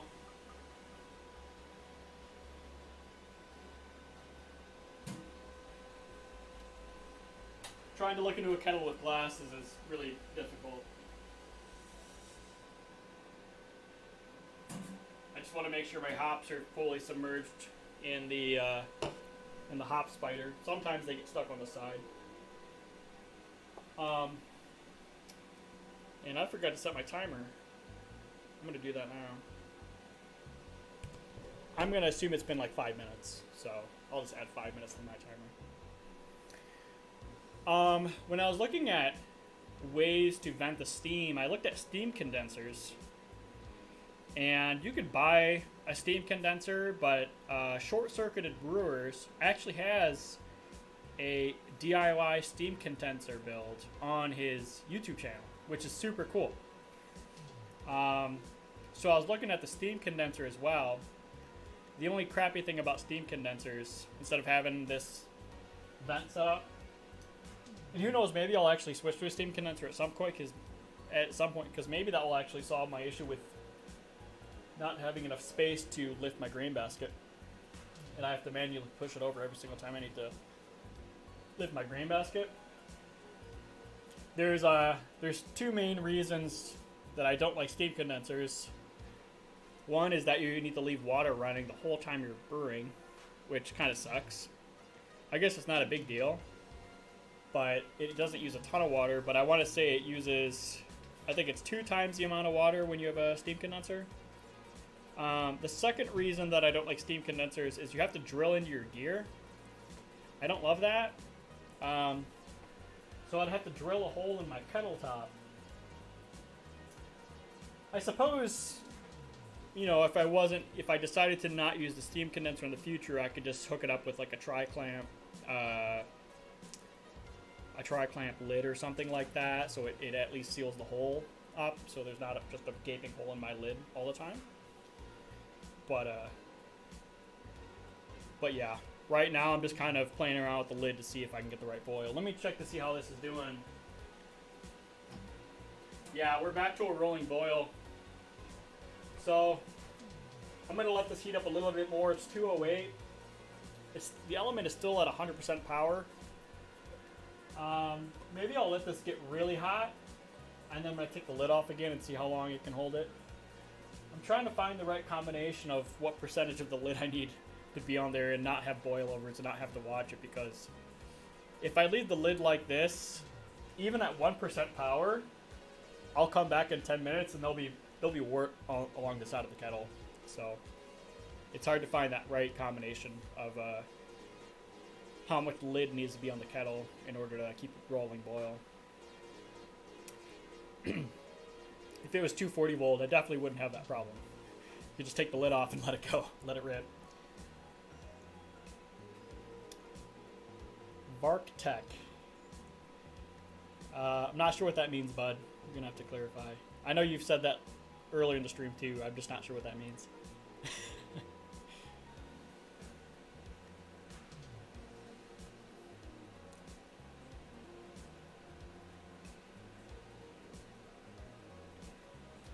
But yeah, if you're just tuning in, welcome to the live stream. Let me know what you're drinking. I'm drinking I'm from Michigan. I'm drinking a Founders Unraveled IPA. Founders is a big deal here in Michigan. So I picked up a 15-pack of their Unraveled IPA. Been drinking that. It's been great. Kind of out of homebrew. So that's really what sparked today's this brew day. But yeah, let me know what you're drinking in the comment section. If you are. I know for the US it might still be a little early. I'm on the East Coast. So if you're on the West Coast, it's definitely kind of early. So, but it's 5 o'clock somewhere. So if you are drinking, let me know what kind of beer you got.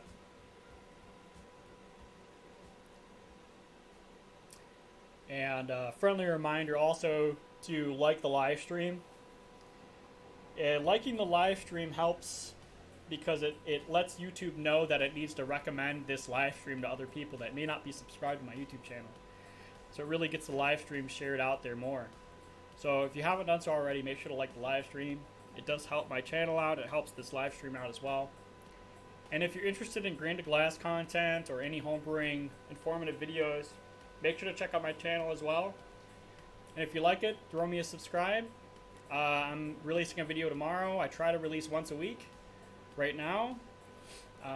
but I'm taking this pretty casually, so, you know, if I don't get a video out every week, then it is what it is. But lately I've been doing the once a week thing for the last few weeks. So, and right now I have enough content to really cover a few months of content. And if there's anything that you guys want to see on the YouTube channel, let me know too. You know, I'd love to get ideas from the brewing community. If something hasn't been covered well in the BrewTuber space, let me know. I'd love to make a video on it. I like doing research and stuff like that, so it gives me more of a reason to dive into a topic.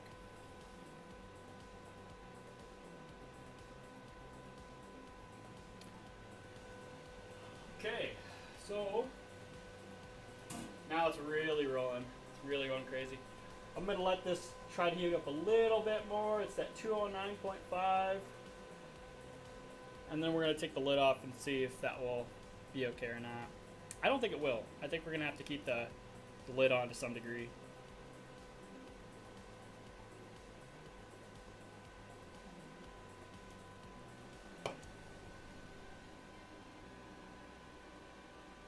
It's been about 10 minutes into the boil right now.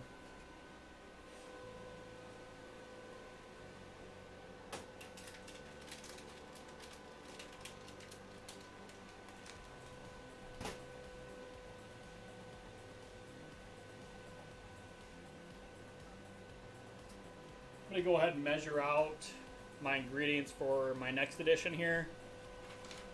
I have corn sugar and Saaz, and I'm probably going to add some Irish moss to this as well. Varktech. Okay, I'm assuming those are bots. If those show up as clickable links, just don't click them in chat. I don't see them as clickable, but if you see random links in chat, just don't click them, as a friendly reminder. Yeah, so we have a 30-minute edition for Saaz. We're going to do some Irish moss and some corn sugar at 15 minutes.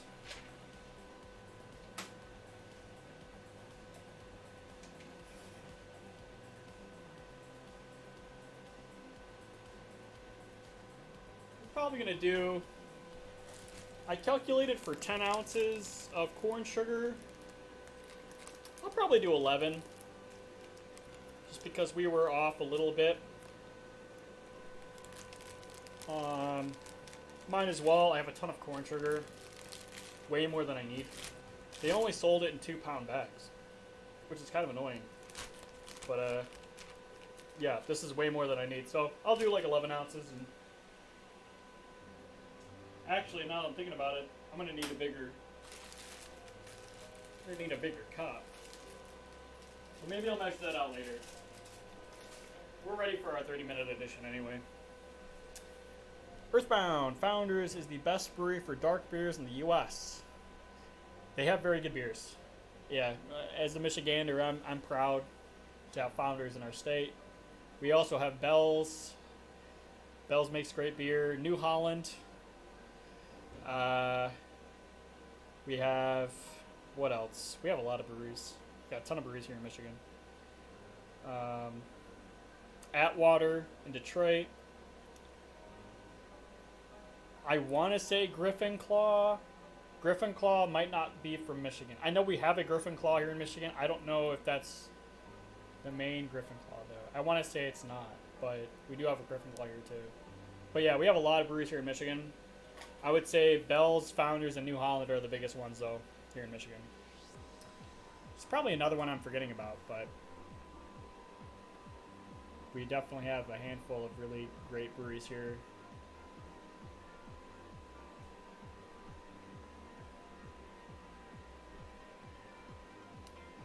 I personally would love to open a brewery here in Michigan as well, but it would be smaller scale, nano size, 3.5 barrel or something like that. Keep it small, keep it cheap. If it gets too big, I feel like it wouldn't be fun anymore.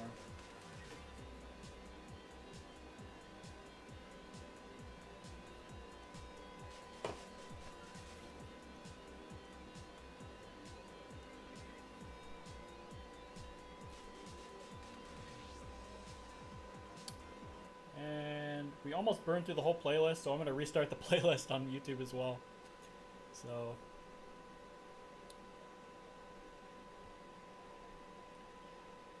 again, if the music is too loud or too quiet, let me know. I can always make changes.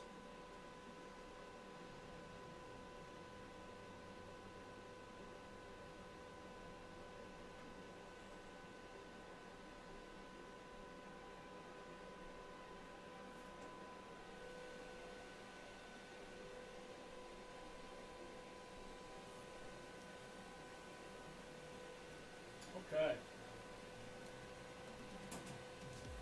We definitely have a rolling boil. It hasn't gotten too crazy yet though. So we're just gonna let it keep going.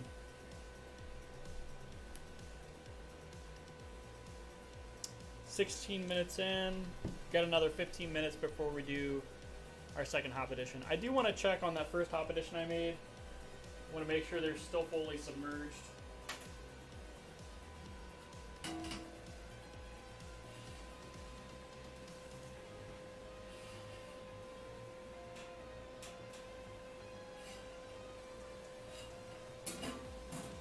Definitely have some hop debris or something stuck on the side of the kettle. I'm going to clean that up here.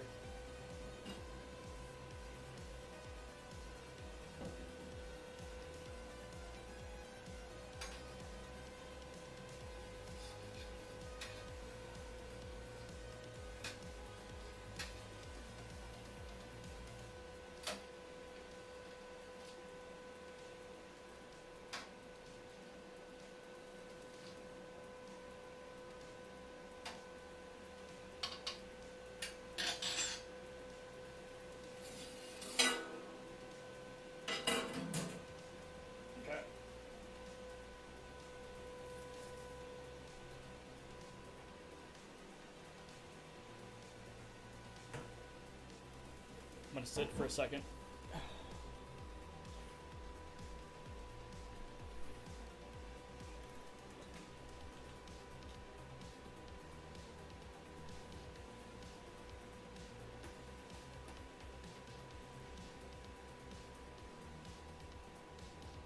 Go over the recipe again because it's been a while since I did that. So the malt bill for this is pale malt 2-row, 5 pounds, flaked corn 12 ounces, acid malt 6 ounces, carapils 4 ounces, and corn sugar is 10 ounces, which I'm probably going to bump up to about 11 ounces of corn sugar because we were off 4 points in our pre-boil gravity, so we might as well bump that up anyway. We are using Flagship from Imperial. This is, if you've never used Imperial Yeast before, I'm a big fan of their stuff for one main reason, and that's because they have these pitch rate pouches. They have 200 billion cells in one pouch. So the average liquid yeast pack has 100 billion viable cells. This has 200 billion viable cells. Obviously these are more expensive, but they're not double the price. I think for White Labs yeast, which is 100 billion cells, it's like $9-ish. It's like $8 or $9. This is like $11. So you get a lot more cells for the dollar. More cells means less starters. And if you're lazy like me, you don't like to do starters. So that's why I've been using Imperial Yeast. Their selection isn't vast like Y Yeast or White Labs, but they got a good enough selection where you can usually find something you need.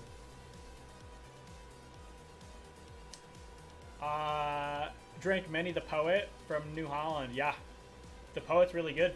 Really, really good. I've had my fair share of the Poet as well. You like Stone's beer, but the best in Norway is... That's not English. I wouldn't know how to pronounce that. Nogan? I'm sure that's the pronunciation is way off.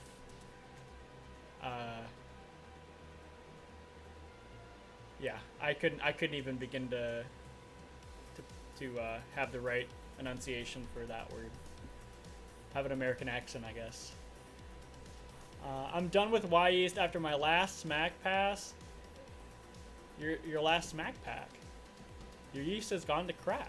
Really? Okay, that's good to know. Let me think.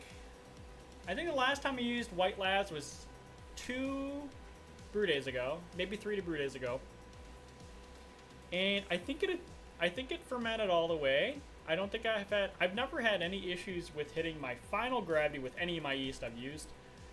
I always use one of 3 brands. I use Imperial, Y Yeast, or White Labs. I gotta admit though, White Labs,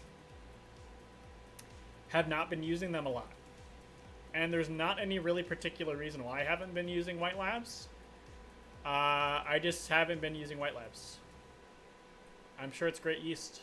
I used to use White Labs religiously, but I started using the smack packs more, and then now I'm just using Imperial Yeast because of the larger sample size.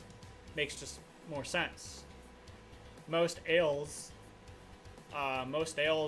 need more than 100 billion cells. So for me, Imperial Yeast is the way to go. And I haven't had any issues with their yeast. But again, like I said, I haven't had issues with anyone's yeast.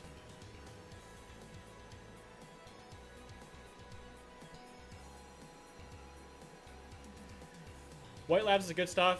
Yeah, like I said, I haven't had issues with White Labs, but then again, I haven't had issues with Y yeast either. But I know, I guess if I think about it, I probably would trust White Labs over Y yeast. I'm starting to hear some action in there. I want to make sure it's not going to boil over here.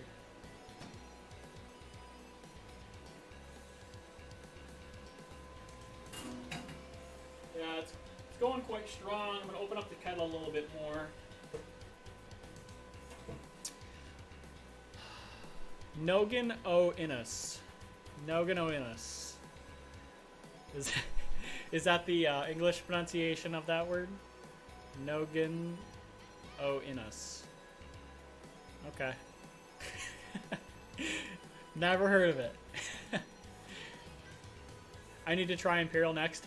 I want to say Imperial's kind of new, but this might just be, maybe I just don't know the history of Imperial. Imperial, the first time I saw Imperial was when they hit my homebrew supply store probably 2 years ago. Maybe 3? I'm thinking more like 2 though. 2 years. And that's when I saw the pitch right pouch, I was like, oh, 200 billion cells? Less starters. I like it. I like it. I haven't used dry yeast in years. I pretty much use liquid yeast exclusively. We cannot get gel liquid yeast here in Slovenia, only dry. Dry makes kick-ass beers though. So it's not like, you know I only use liquid, but dry, there's a lot of commercial breweries that use dry yeast. They turn out amazing beers. A lot of home brewers use dry yeast. You turn out amazing beers. There's nothing wrong with dry yeast at all. I think the only downside, I mentioned this in one of my YouTube videos when I was talking about yeast starters. I said that liquid yeast, I prefer liquid for 2 reasons. I prefer liquid because there's more variety, and I prefer liquid because of yeast starters. People got mad at me. Well, 1 guy or 2 guys got mad at me in the comment section saying that, oh, you can make yeast starters with dry yeast. And I guess you could. When I was doing research for that video, and I did research after the video to make sure, people don't recommend that you do yeast starters with dry yeast. I don't know why, but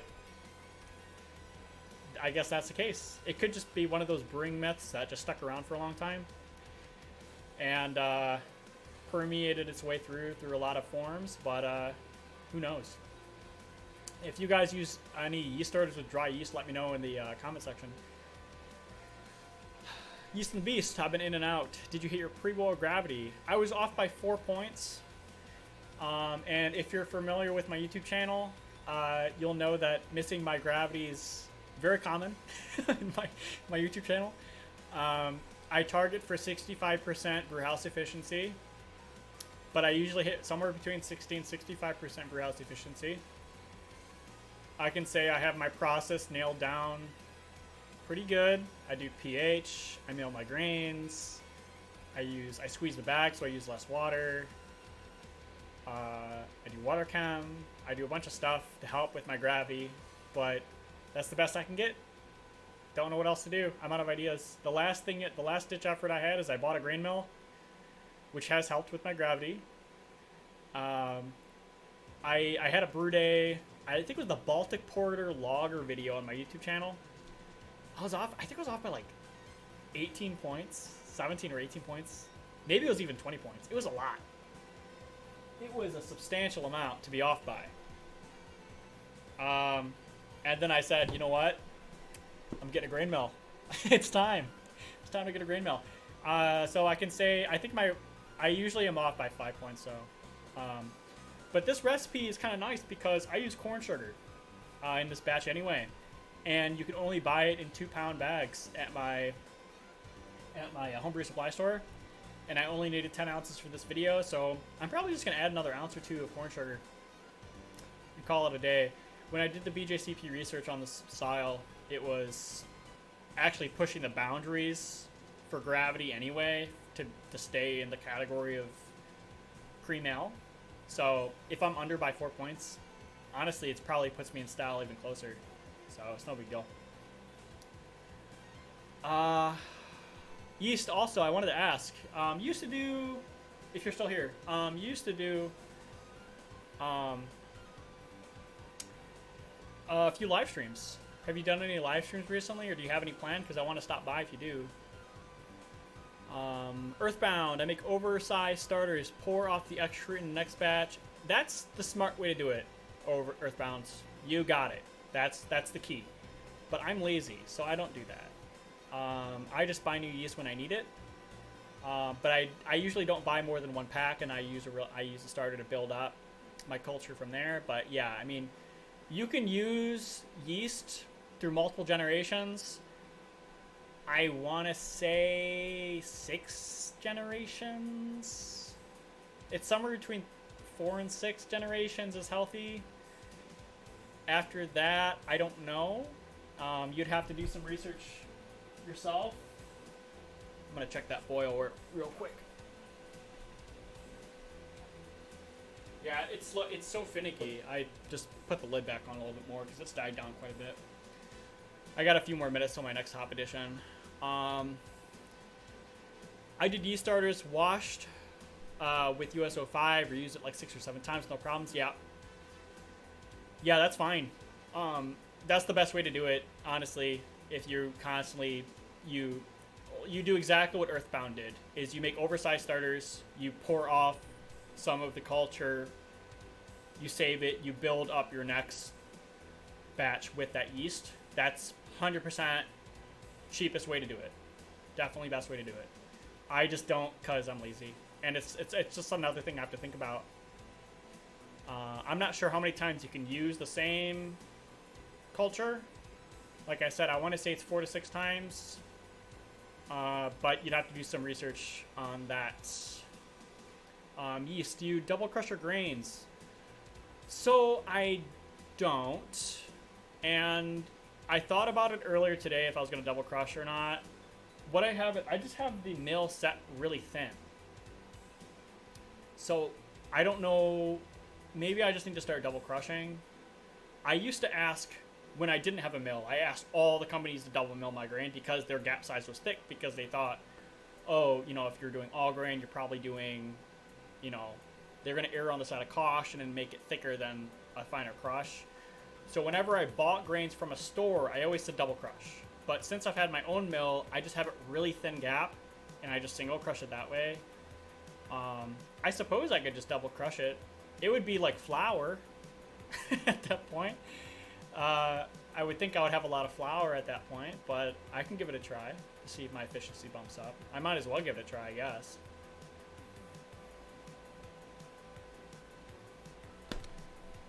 Okay, we are 30 minutes in. I'm gonna throw my saws in. And, yep, we are 1 ounce of saws at 30 minutes. I am going to take a quick clip for the YouTube channel, so bear with me.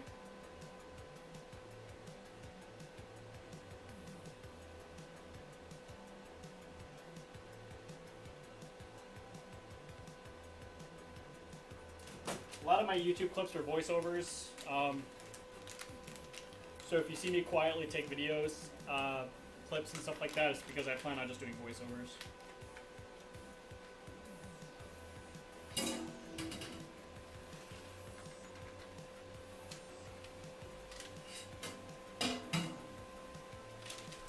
There's the sauce.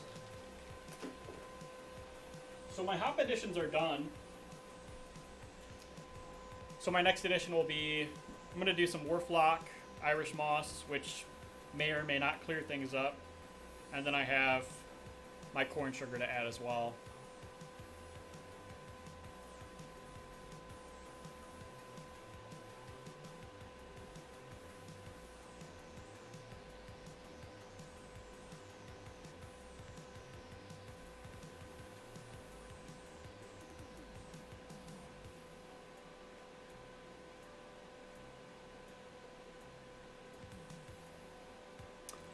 Right. So what's your opinion on co-fermentation? Co-fermentation. I want to say co-fermentation is primarily what winemakers use, right? So you use 2 different sugars, 2 different forms of fermentables. Is that, do I have that right? For that definition? If I don't have it right, correct me and I can tell you what I think of it real quick, but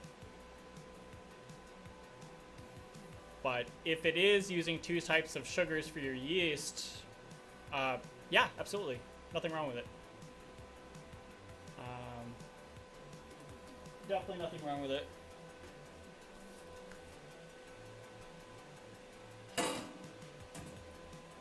Yeah, the boil slowed down quite a bit, so I just closed the lid all the way.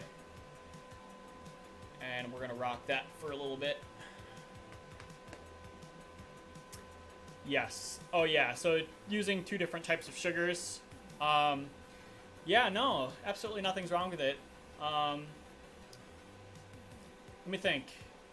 Because you have maltose sugars, right? I guess in a way, what I'm doing now, if you think about it, is a co-fermentation beer, right? The sugars that are derived from malt is maltose, and then I have corn sugar, which is glucose. So those are 2 different types of sugars that the yeast are going to be eating. So I guess, unless I don't understand this correctly, I am doing a co-fermentation with this beer. You could also do co-fermentation by fruit sugars. If you're adding like orange or grape or anything like that, along with simple sugars like glucose or sucrose, that would be considered co-fermentation as well, which is totally fine. But I don't have a whole lot of research done in this, so maybe there's some downsides to it. Don't know, but thinking about it happens all the time in the brewing world, so I don't see why it would be an issue.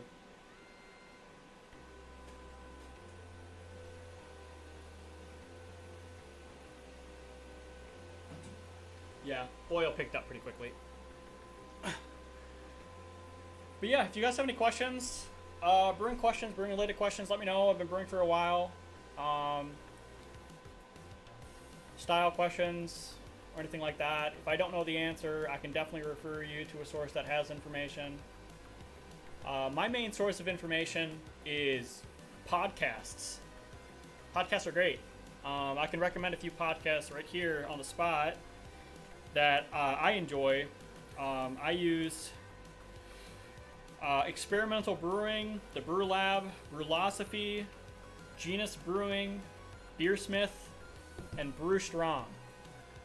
I follow all of those podcasts, and I stay up to date on all of them, and it gives me a lot of information. Secondary, I would say YouTube.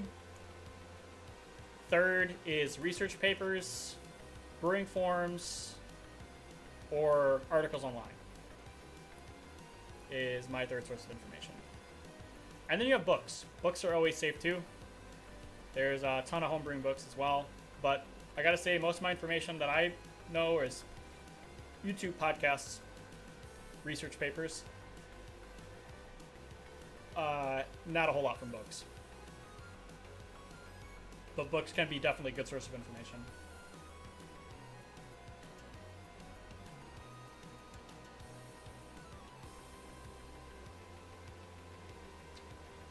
Great. Also, thanks for liking the video. I see we got 16 likes, so thank you so much for liking the stream. Like I said in the beginning of the video, it does help. Likes help. YouTube knows because it tells YouTube that people like the video and it shares it more with people. So, thanks for liking the content. Party time. What's up, Matt? Just stopping by. Master Brewers podcast has some good ones, but a lot is over my head. Yeah, I'll check it out. Thanks, Party time. I will definitely check it out. What F-Zero level is playing in the background? I don't know because I'm not actually hearing it. Mine's muted on my side, so the playlist you're listening to, I will... Actually, I'm not going to link it because it's in every one of my videos.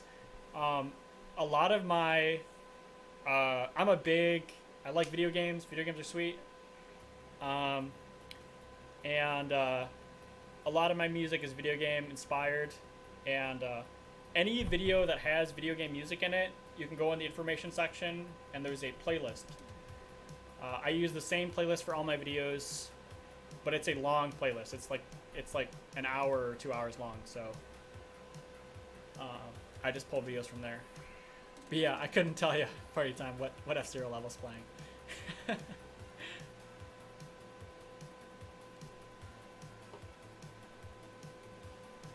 Oh yeah, party time. Dude, I love the stash. I gotta say, I will show you. I had a mustache for all of like 2 weeks. And that's because I wanted to shave my beard. I've had a beard since high school. I wanted to shave my face one time. And I rocked the mustache for like 2 weeks. I loved it. I personally love mustaches. But my mother and father-in-law made fun of me like all the time. So I ended up shaving it. I got bullied. I got bullied out of the mustache. But I'm looking for a picture. Ah, found it. Okay, look at this.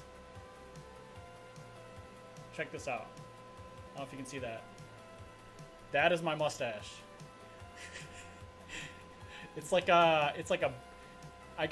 put it on Facebook. And people were like, oh, you look like a cop, dude, with that bushy stash. But I was rocking this for like a week. And I'm a big fan. I like mustaches. But yeah, I got bullied, man. I definitely got bullied.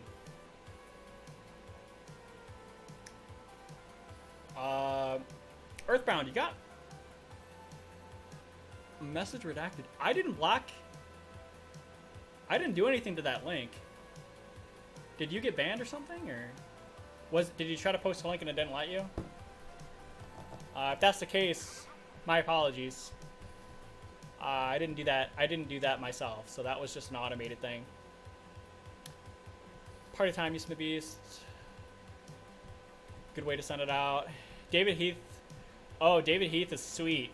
Dude, I rely on David Heath a lot for my recipe development. So he's great. He's got his tried and true recipes.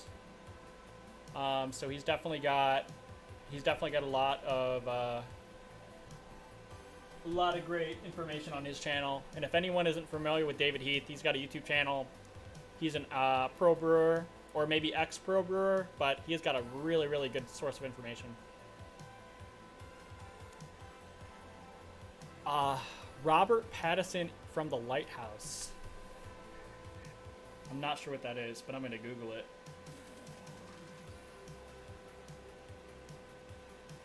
Oh, this is the, he's the new Batman, isn't he?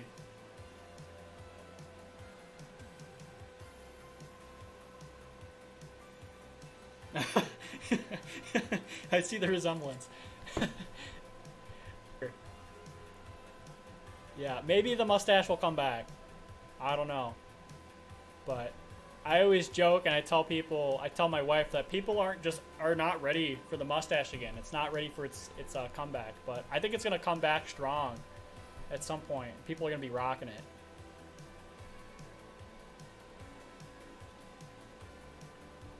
Yeah, Party Time. I liked your new. If you're not familiar with Party Time, anyone in the chat, he's a BrewTuber as well. He's got really great content. So definitely check him out. I was checking out your content yesterday, Party Time. I've never heard of that. He made a recent video where you can buy pre-made wort with the hops and with everything. You just throw it in a bucket and you throw some yeast on it. That is the most insane thing I've ever seen. It's like pushing extract to like a whole new level. So I thought that was pretty interesting. But I gotta admit, I was admiring your fermenter and your glycol setup in the background. So it's pretty cool. You should do a video on that. Your fermentation, your glycol setup. I don't know if that glycol setup was a DIY setup or if you bought that glycol system. But it's pretty fancy, dude. Like, I'm using plastic fermenters and a styrofoam fermentation box. I think those spike fermenters are really nice, man. I'd love to get my hands on a few of those. You're drinking a cider I fermented with a ginger bug, low ABV session cider. I'm not a big fan. I'm not a big fan of ciders. I've had my fair share of ciders. Every single time I drink a cider, it's like, you know, it's okay. I'll finish it, but I don't really want another one. Maybe it's just me. Maybe I haven't had the right cider. We have a really big cider mill here in Michigan called Blake's that I'm sure you guys have never heard of because it might be a Michigan thing. But we have a really big cider mill here in Blake's that does their own ciders. But not a big fan of ciders, no. Yeast the Beast. Can only grow a mustache, so they need to make a comeback. Yeah, I mean, I think mustaches are sweet. I think they're cool. Very cool. But if you wear glasses, which Yeast, I don't think you do. I'm trying to think. But if you wear glasses like me, you are limited to what glasses you can wear. Because I feel like there are some glasses with mustache combos that don't look good. They don't look good at all. Look kind of creepy. So you're limited to what you can wear glasses wise if you rock a mustache. But yeah, mustaches are cool, man. I'm gonna check on that real quick to make sure it's not going too crazy.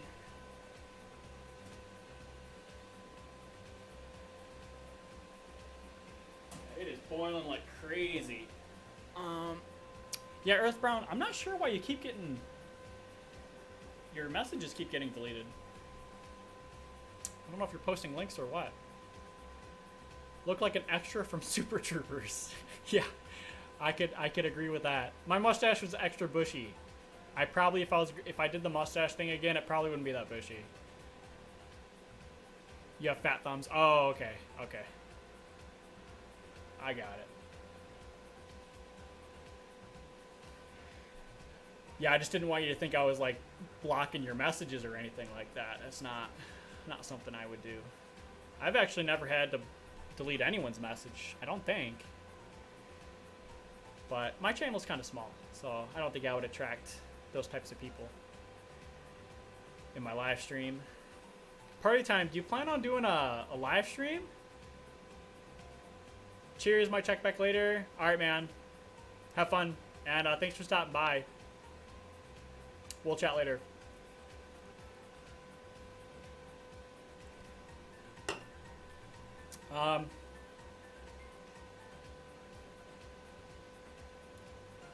see where we're at timer-wise.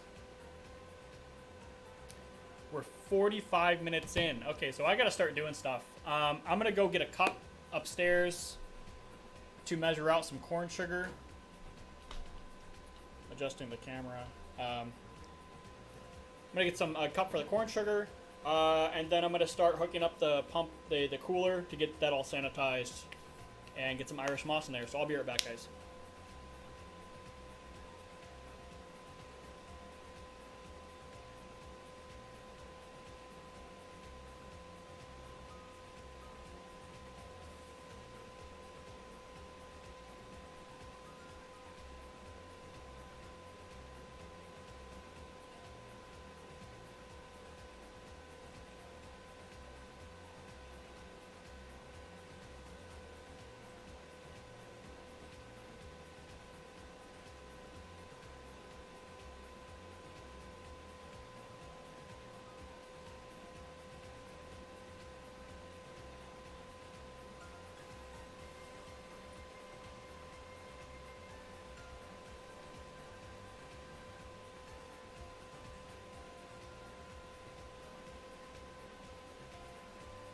Okay, got a cup.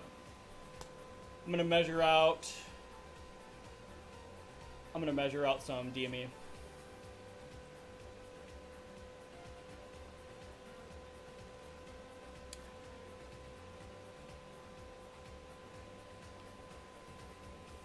The wort kiss are big outside the US? I'm not sure what that is.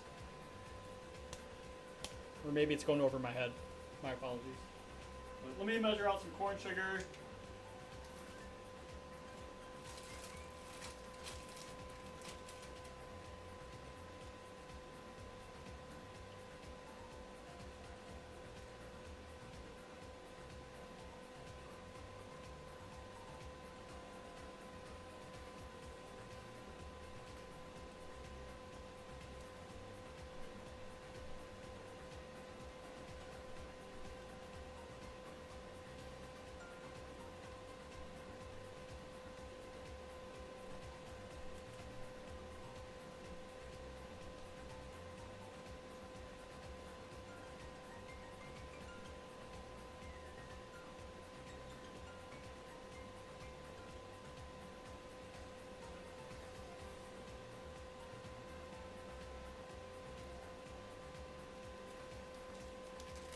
So I did 11 ounces of corn sugar instead of 10.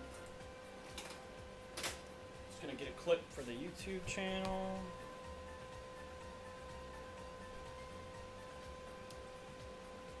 Oh, Blake Cider is in most Total Wines. Yeah, they have a lot of wines. They also have beers. Blake's does too. I've only had one of their beers though, so I can't really say if they make great beer or not.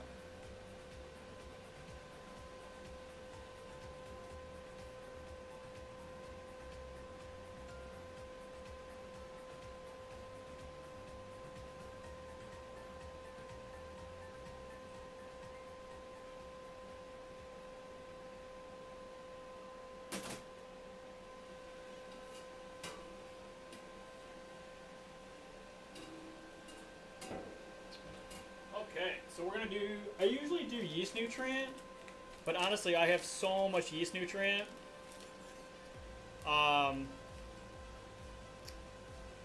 Oh, the yeast kit. Yeah, the yeast kit, or the wort kit that Party Time was doing, yeah. I'm going to, I usually do Yeast Nutrient, but there's so much yeast that I have. It's a 200 billion cells, and I think I only needed like 130 billion yeast cells.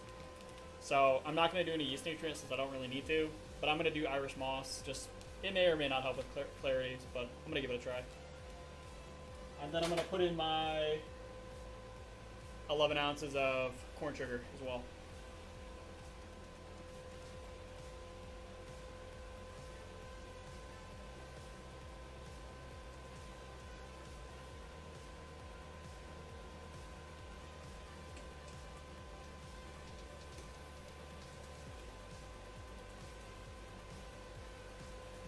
So with doing sugar additions, the big thing you want to make sure is when you're doing sugar additions is you want to make sure that you're not pouring them directly on the element,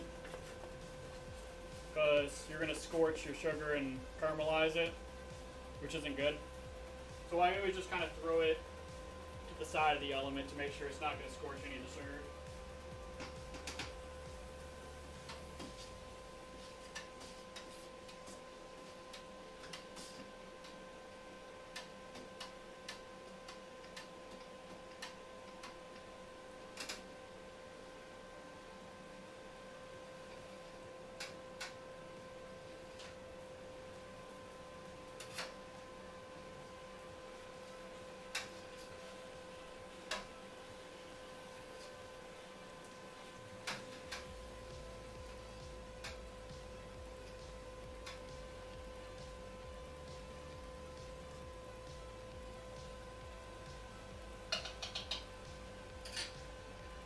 Wort flock is in, the sugar's in.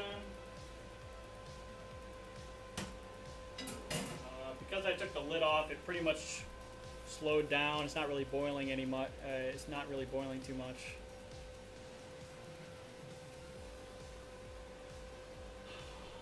The only person I know that tends to get blocked is Michael James. I'm not familiar with him, so. The wort kits that Party Time Brewing made are big outside the US. Really? No idea. Put the sugar in your hop spreader. You could also do that. Yep. For sure.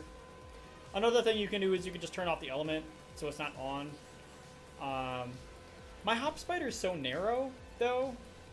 I feel like it'd get like a lot of the stuff would just get stuck on top of the hop spider. But yeah, you could definitely do the sugar wherever.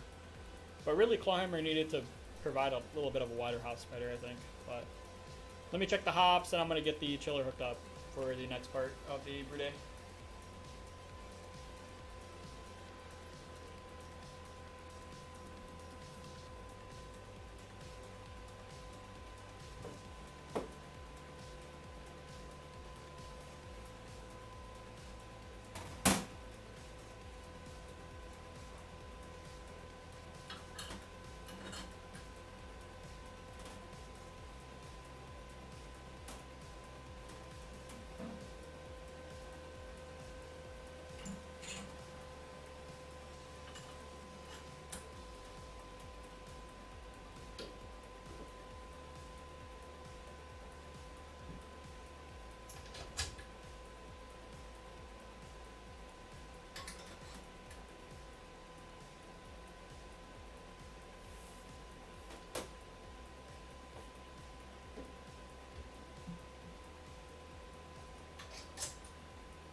So the chiller's hooked up.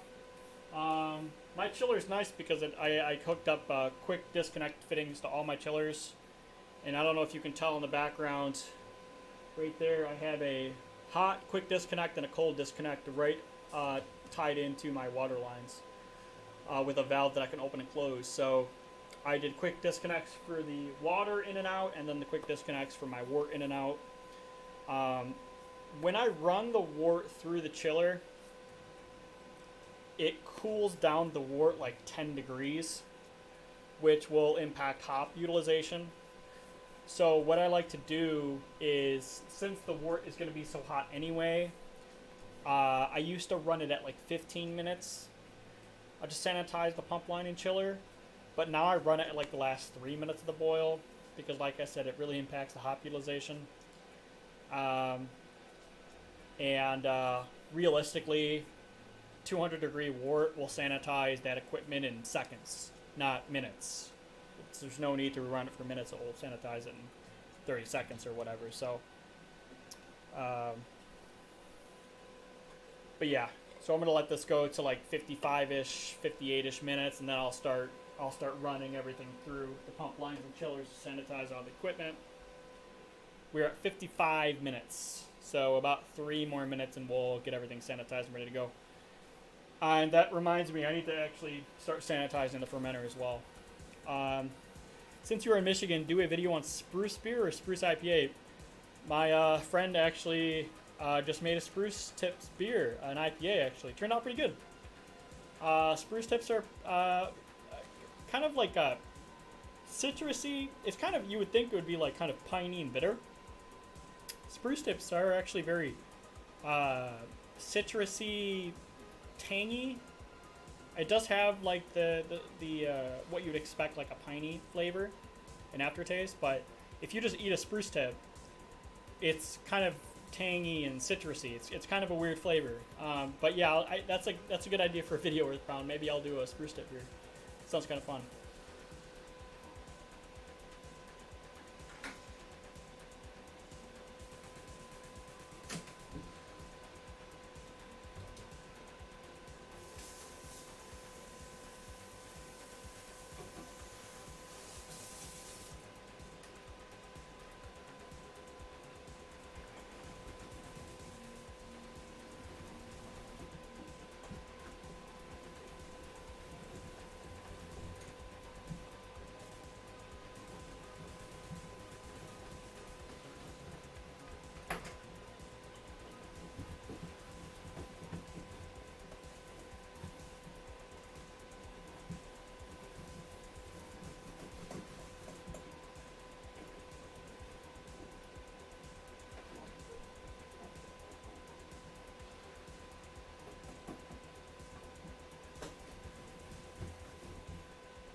Bear with me while I get everything sanitized here.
Right.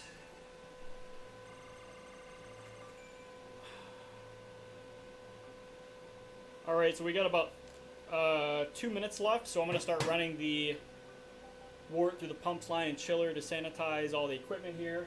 It's back up to a boil, which is good.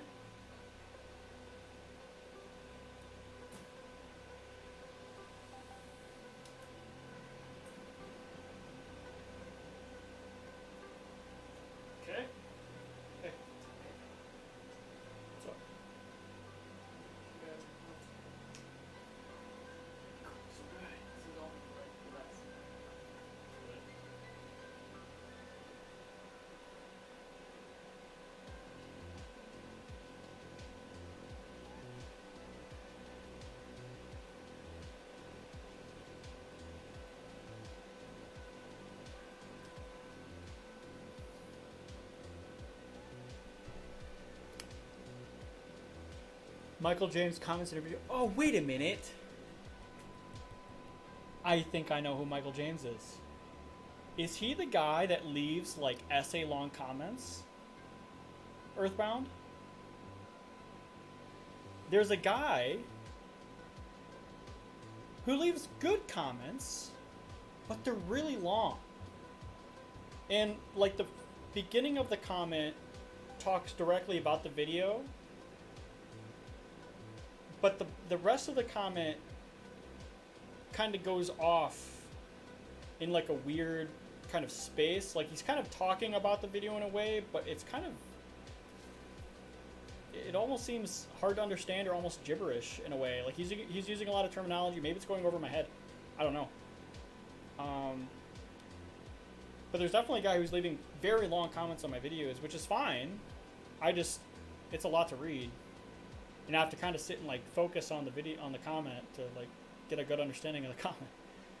But Michael, that's the only guy I'm thinking about that maybe was leaving not ordinary comments.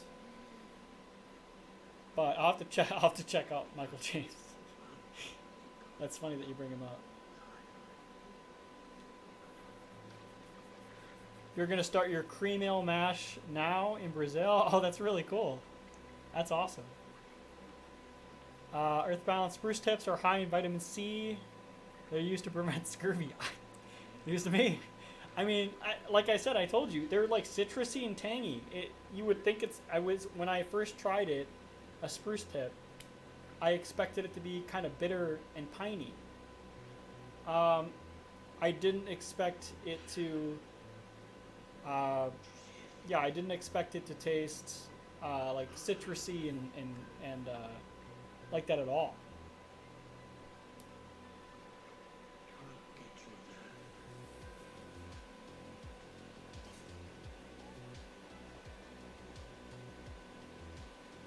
Okay, so we are at the 60-minute mark, so we're going to kill the heat. We're going to leave the pump running, and then we're going to turn the cold water around to the chiller to get everything cooled off. So.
Okay.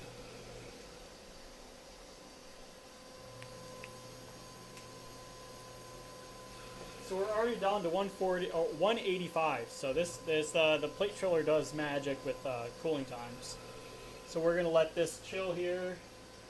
And if you're new to brewing, what we're trying to do at this step is we're trying to chill the boiling wort to pitching temp, and all that means is the yeast will die if we pitch them into this hot of a temperature. So we want to cool it down to around 70, 75 degrees, ale temperatures.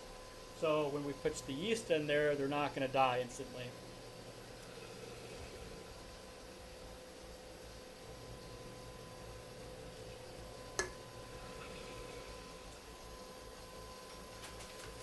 Like I said, we got our yeast pack right here. So I'm going to get this sanitized as well.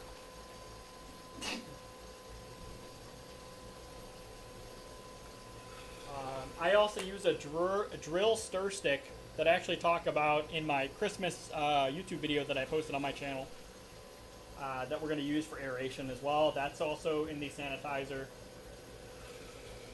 We're at 155 right now. And then we'll get this moved over. Then we're going to take a final, or not final, but original gravity reading to see where we're at as far as our sugar to water ratio, and that will tell us what we need to measure against to measure our ABV after fermentation.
227.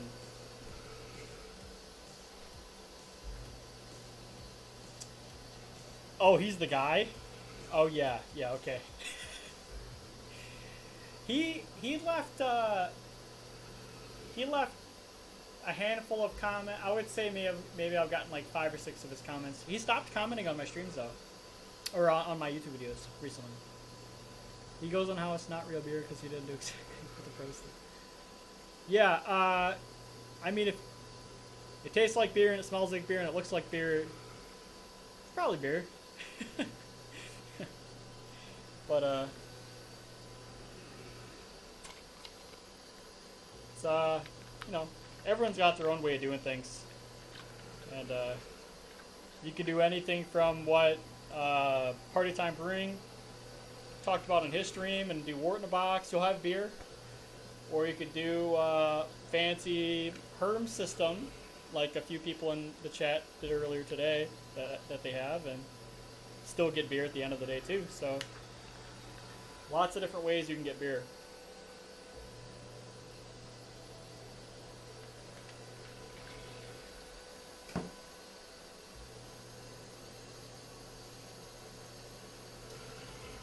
We're at 110.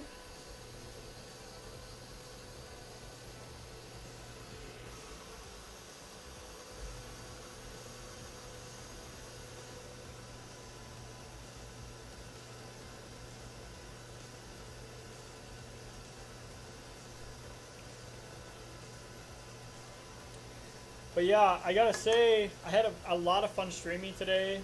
We had a pretty interactive chat, so I appreciate that. It makes my job streaming easier when I can chat with people. But after we're done chilling and we pitch everything in the fermenter, that pretty much concludes the brew day. I'm not gonna stream the cleanup because no one wants to see that. But yeah, again, to reiterate, if you haven't done so already, make sure to like the live stream. And also try to check out my content on YouTube, and if you like it, make sure to subscribe to the YouTube channel. I have a video coming out Monday on Beersmith 3, and then I'm going to have more videos coming out. I try to post once a week as well. So if you haven't done so already, make sure to check that out. But yeah, we're going to get this cooled off here. It's about 100 degrees, so another 30 degrees here. Get the yeast pitched in, and we'll wrap up the stream for the day. So, like I said, it was a lot of fun chatting with you guys. And I try to stream every now and then. And I'll probably stream, you know, in the next few brews here. So, I'll post on my channel whenever I decide to live stream, though. So you guys will have a notice. Heads up. If you guys like to watch this type of thing, you'll see in the notifications on YouTube if you subscribe to my channel. So.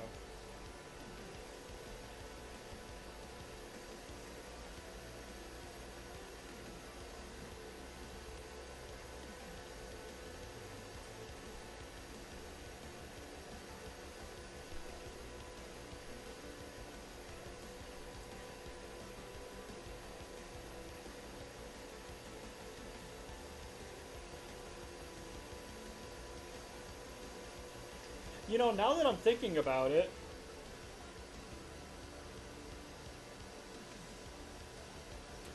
I actually think I hit my pre-boil gravity, and I think I added too much sugar into my beer. Running through the brew day in my head again.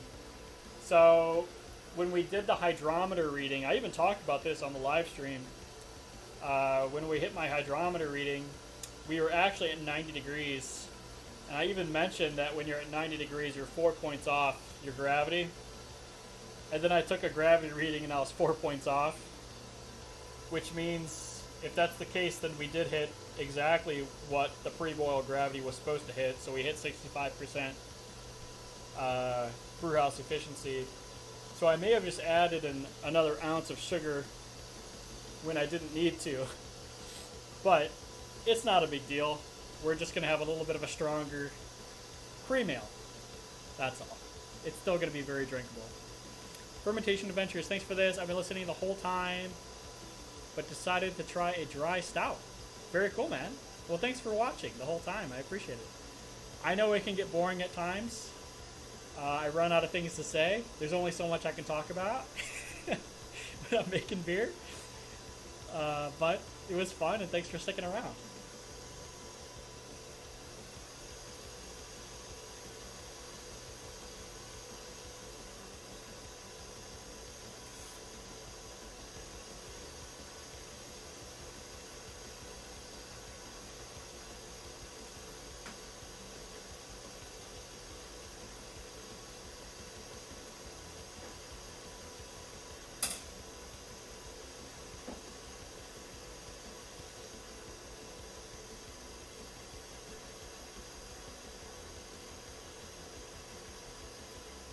Almost at 80 degrees. What's your original gravity? I won't know. I will know that in just a minute here. I'm almost down to 80 degrees. I'm going to take a hydrometer reading in the next minute here. Pretty much when this hits 80 degrees, I'll move everything over to the fermenter. Because it will naturally cool down when I move it over, and also when I stir it for aeration, it will cool down to probably around 70 degrees. But if my math is right, the target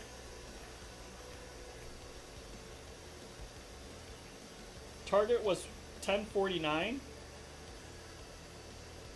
If I did overshoot, which I think I did, thinking about the brew day, I should be around 1050 or 1051, somewhere between 1050 and 1052, which is refreshing. If that is the case, it is refreshing to see that I went above and not under my estimates. So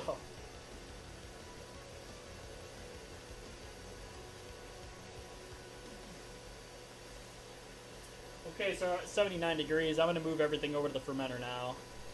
I'm going to turn the camera down a little bit so you guys can see what I'm doing, but my head might get cut off, so here we go.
Just trying to splash as much as I can to get as much air as I can in this.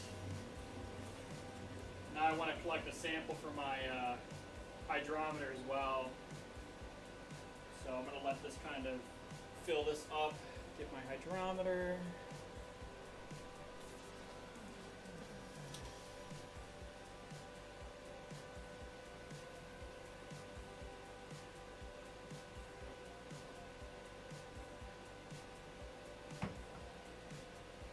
Sample.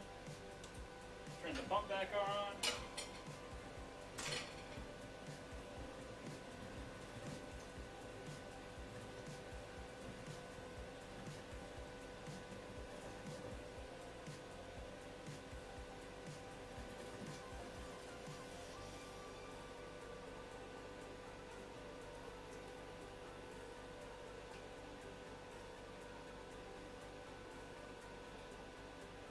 Now I have to tip the kettle to get as much wort out as I can.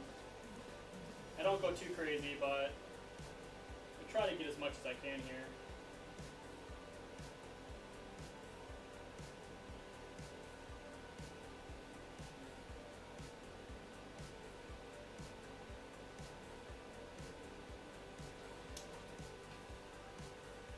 Okay, there it is.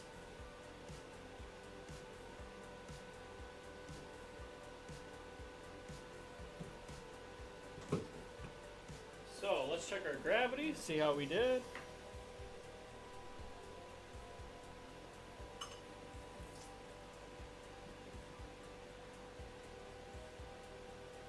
can already tell this is going to be stronger than I thought.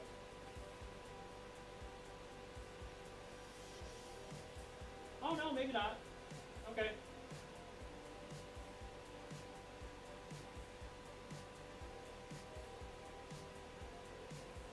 We're at 10.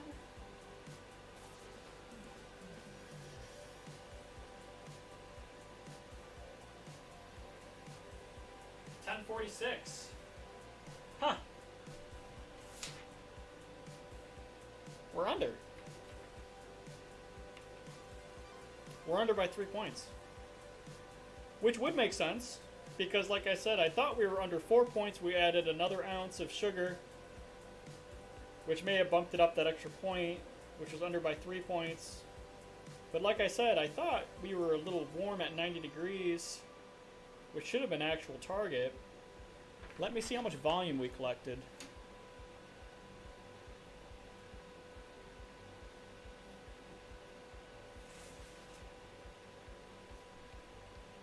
Ah, I found the problem. We didn't boil off as much liquid as we expected. I have almost 4 gallons of liquid in this kettle in the fermenter. So that's the problem. We didn't boil off what was expected. It's an Imperial cream ale. Yeah, it is. Earthbound. I quit homebrewing in 2011 and haven't had time to get back in. The community on YouTube has gotten much friendlier and knowledgeable. Yeah, the community's sweet, dude. It's really been a great experience for me to be a part of it. A lot of people are willing to share a lot of information. Earthbound. I started in 2011 and I concur. Yep. Any YouTubers you can recall from 2011 that are no longer around? That's a good question for Earthbound.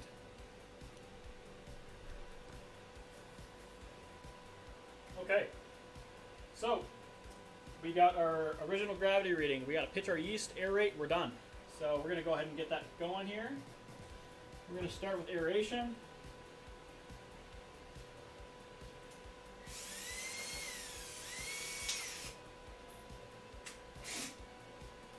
Might be loud. I'm not sure if it is or not, so I apologize in advance if it is.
I never know how long to do that for. I always shoot for like 30 to 60 seconds.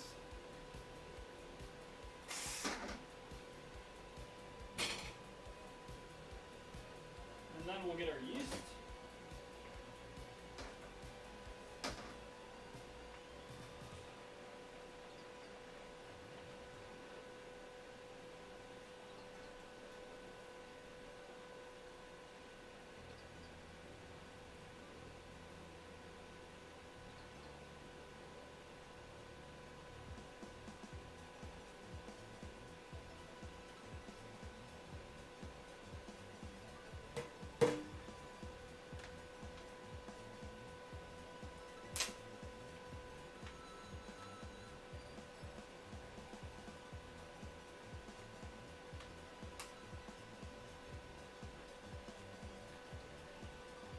There it is, folks. Let me get this in the fermenter.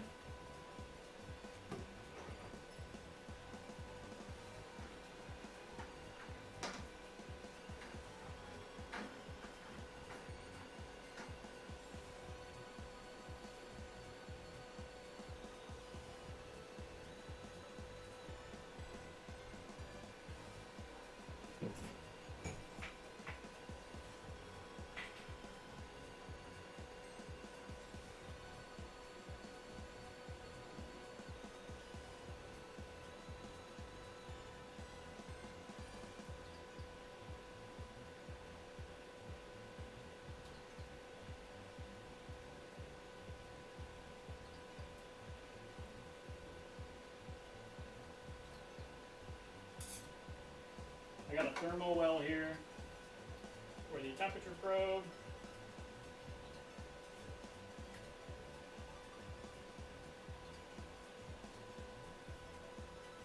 So I got a thermo well and then an airlock.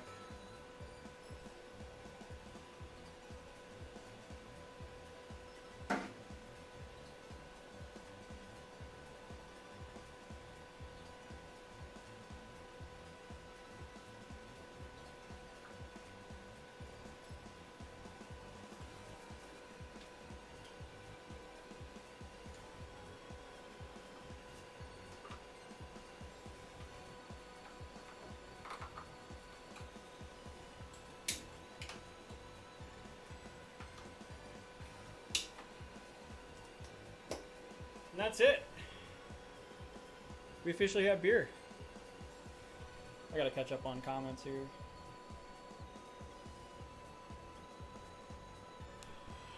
Yeast and the Beast. I remember watching a lot of Craig Tube and BBQ by Larry. Yeah, BBQ by Larry's been around forever. I think he's kind of slowed down on the YouTube content, but I think he's gonna pick it up. He was on the Hoppy Hour recently, so maybe he's gonna post more stuff. Used to watch a lot of craft beer geek videos. Maybe I've seen his content, maybe I haven't. I'd have to double check though. Those guys are still at it. Okay, maybe I'll have to give them a sub then, because maybe I'll check that out. A lot of people, honestly, I can't remember most of them. The only ones I remember are the ones that are still around. Yeah, the Brew Dudes. Yeah, Brew Dudes are good for sure. I've actually watched one of their videos recently. Good work, Matt. Hope it's delicious. Yeah, it will taste like beer. I'm anticipating that it will be beer flavored. And I like all things that are beer, so I think I'll enjoy it. I'll give you a little shot of what the sample looks like. It is very clear, with the exception of the hop degree. That's, all the junk and the protein that's in this, but the beer itself is actually very clear, so that's good to see that the Warflock and Irish Moss is doing what it's supposed to be doing. But yeah, that's the sample. And like I said, we are under by 3 points. And I think that has to do with the volume.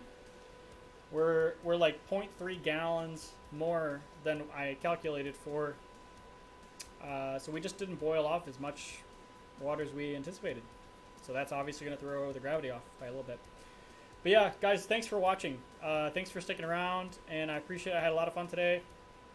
Don't know when the next live stream is going to be. Just stay tuned on my channel notifications, and I'll let you know if I plan on doing a live stream anytime soon. Another reminder, I'm posting a video on Monday, so tomorrow, on my YouTube channel, so you can look forward to that. If you haven't done so already, make sure to like the video and subscribe to the YouTube channel. More content will be coming to you as the weeks go by. You can look forward to this cream ale green to glass video probably in the next 3 to 4 weeks. So you can see my overall tasting notes and my comments on that.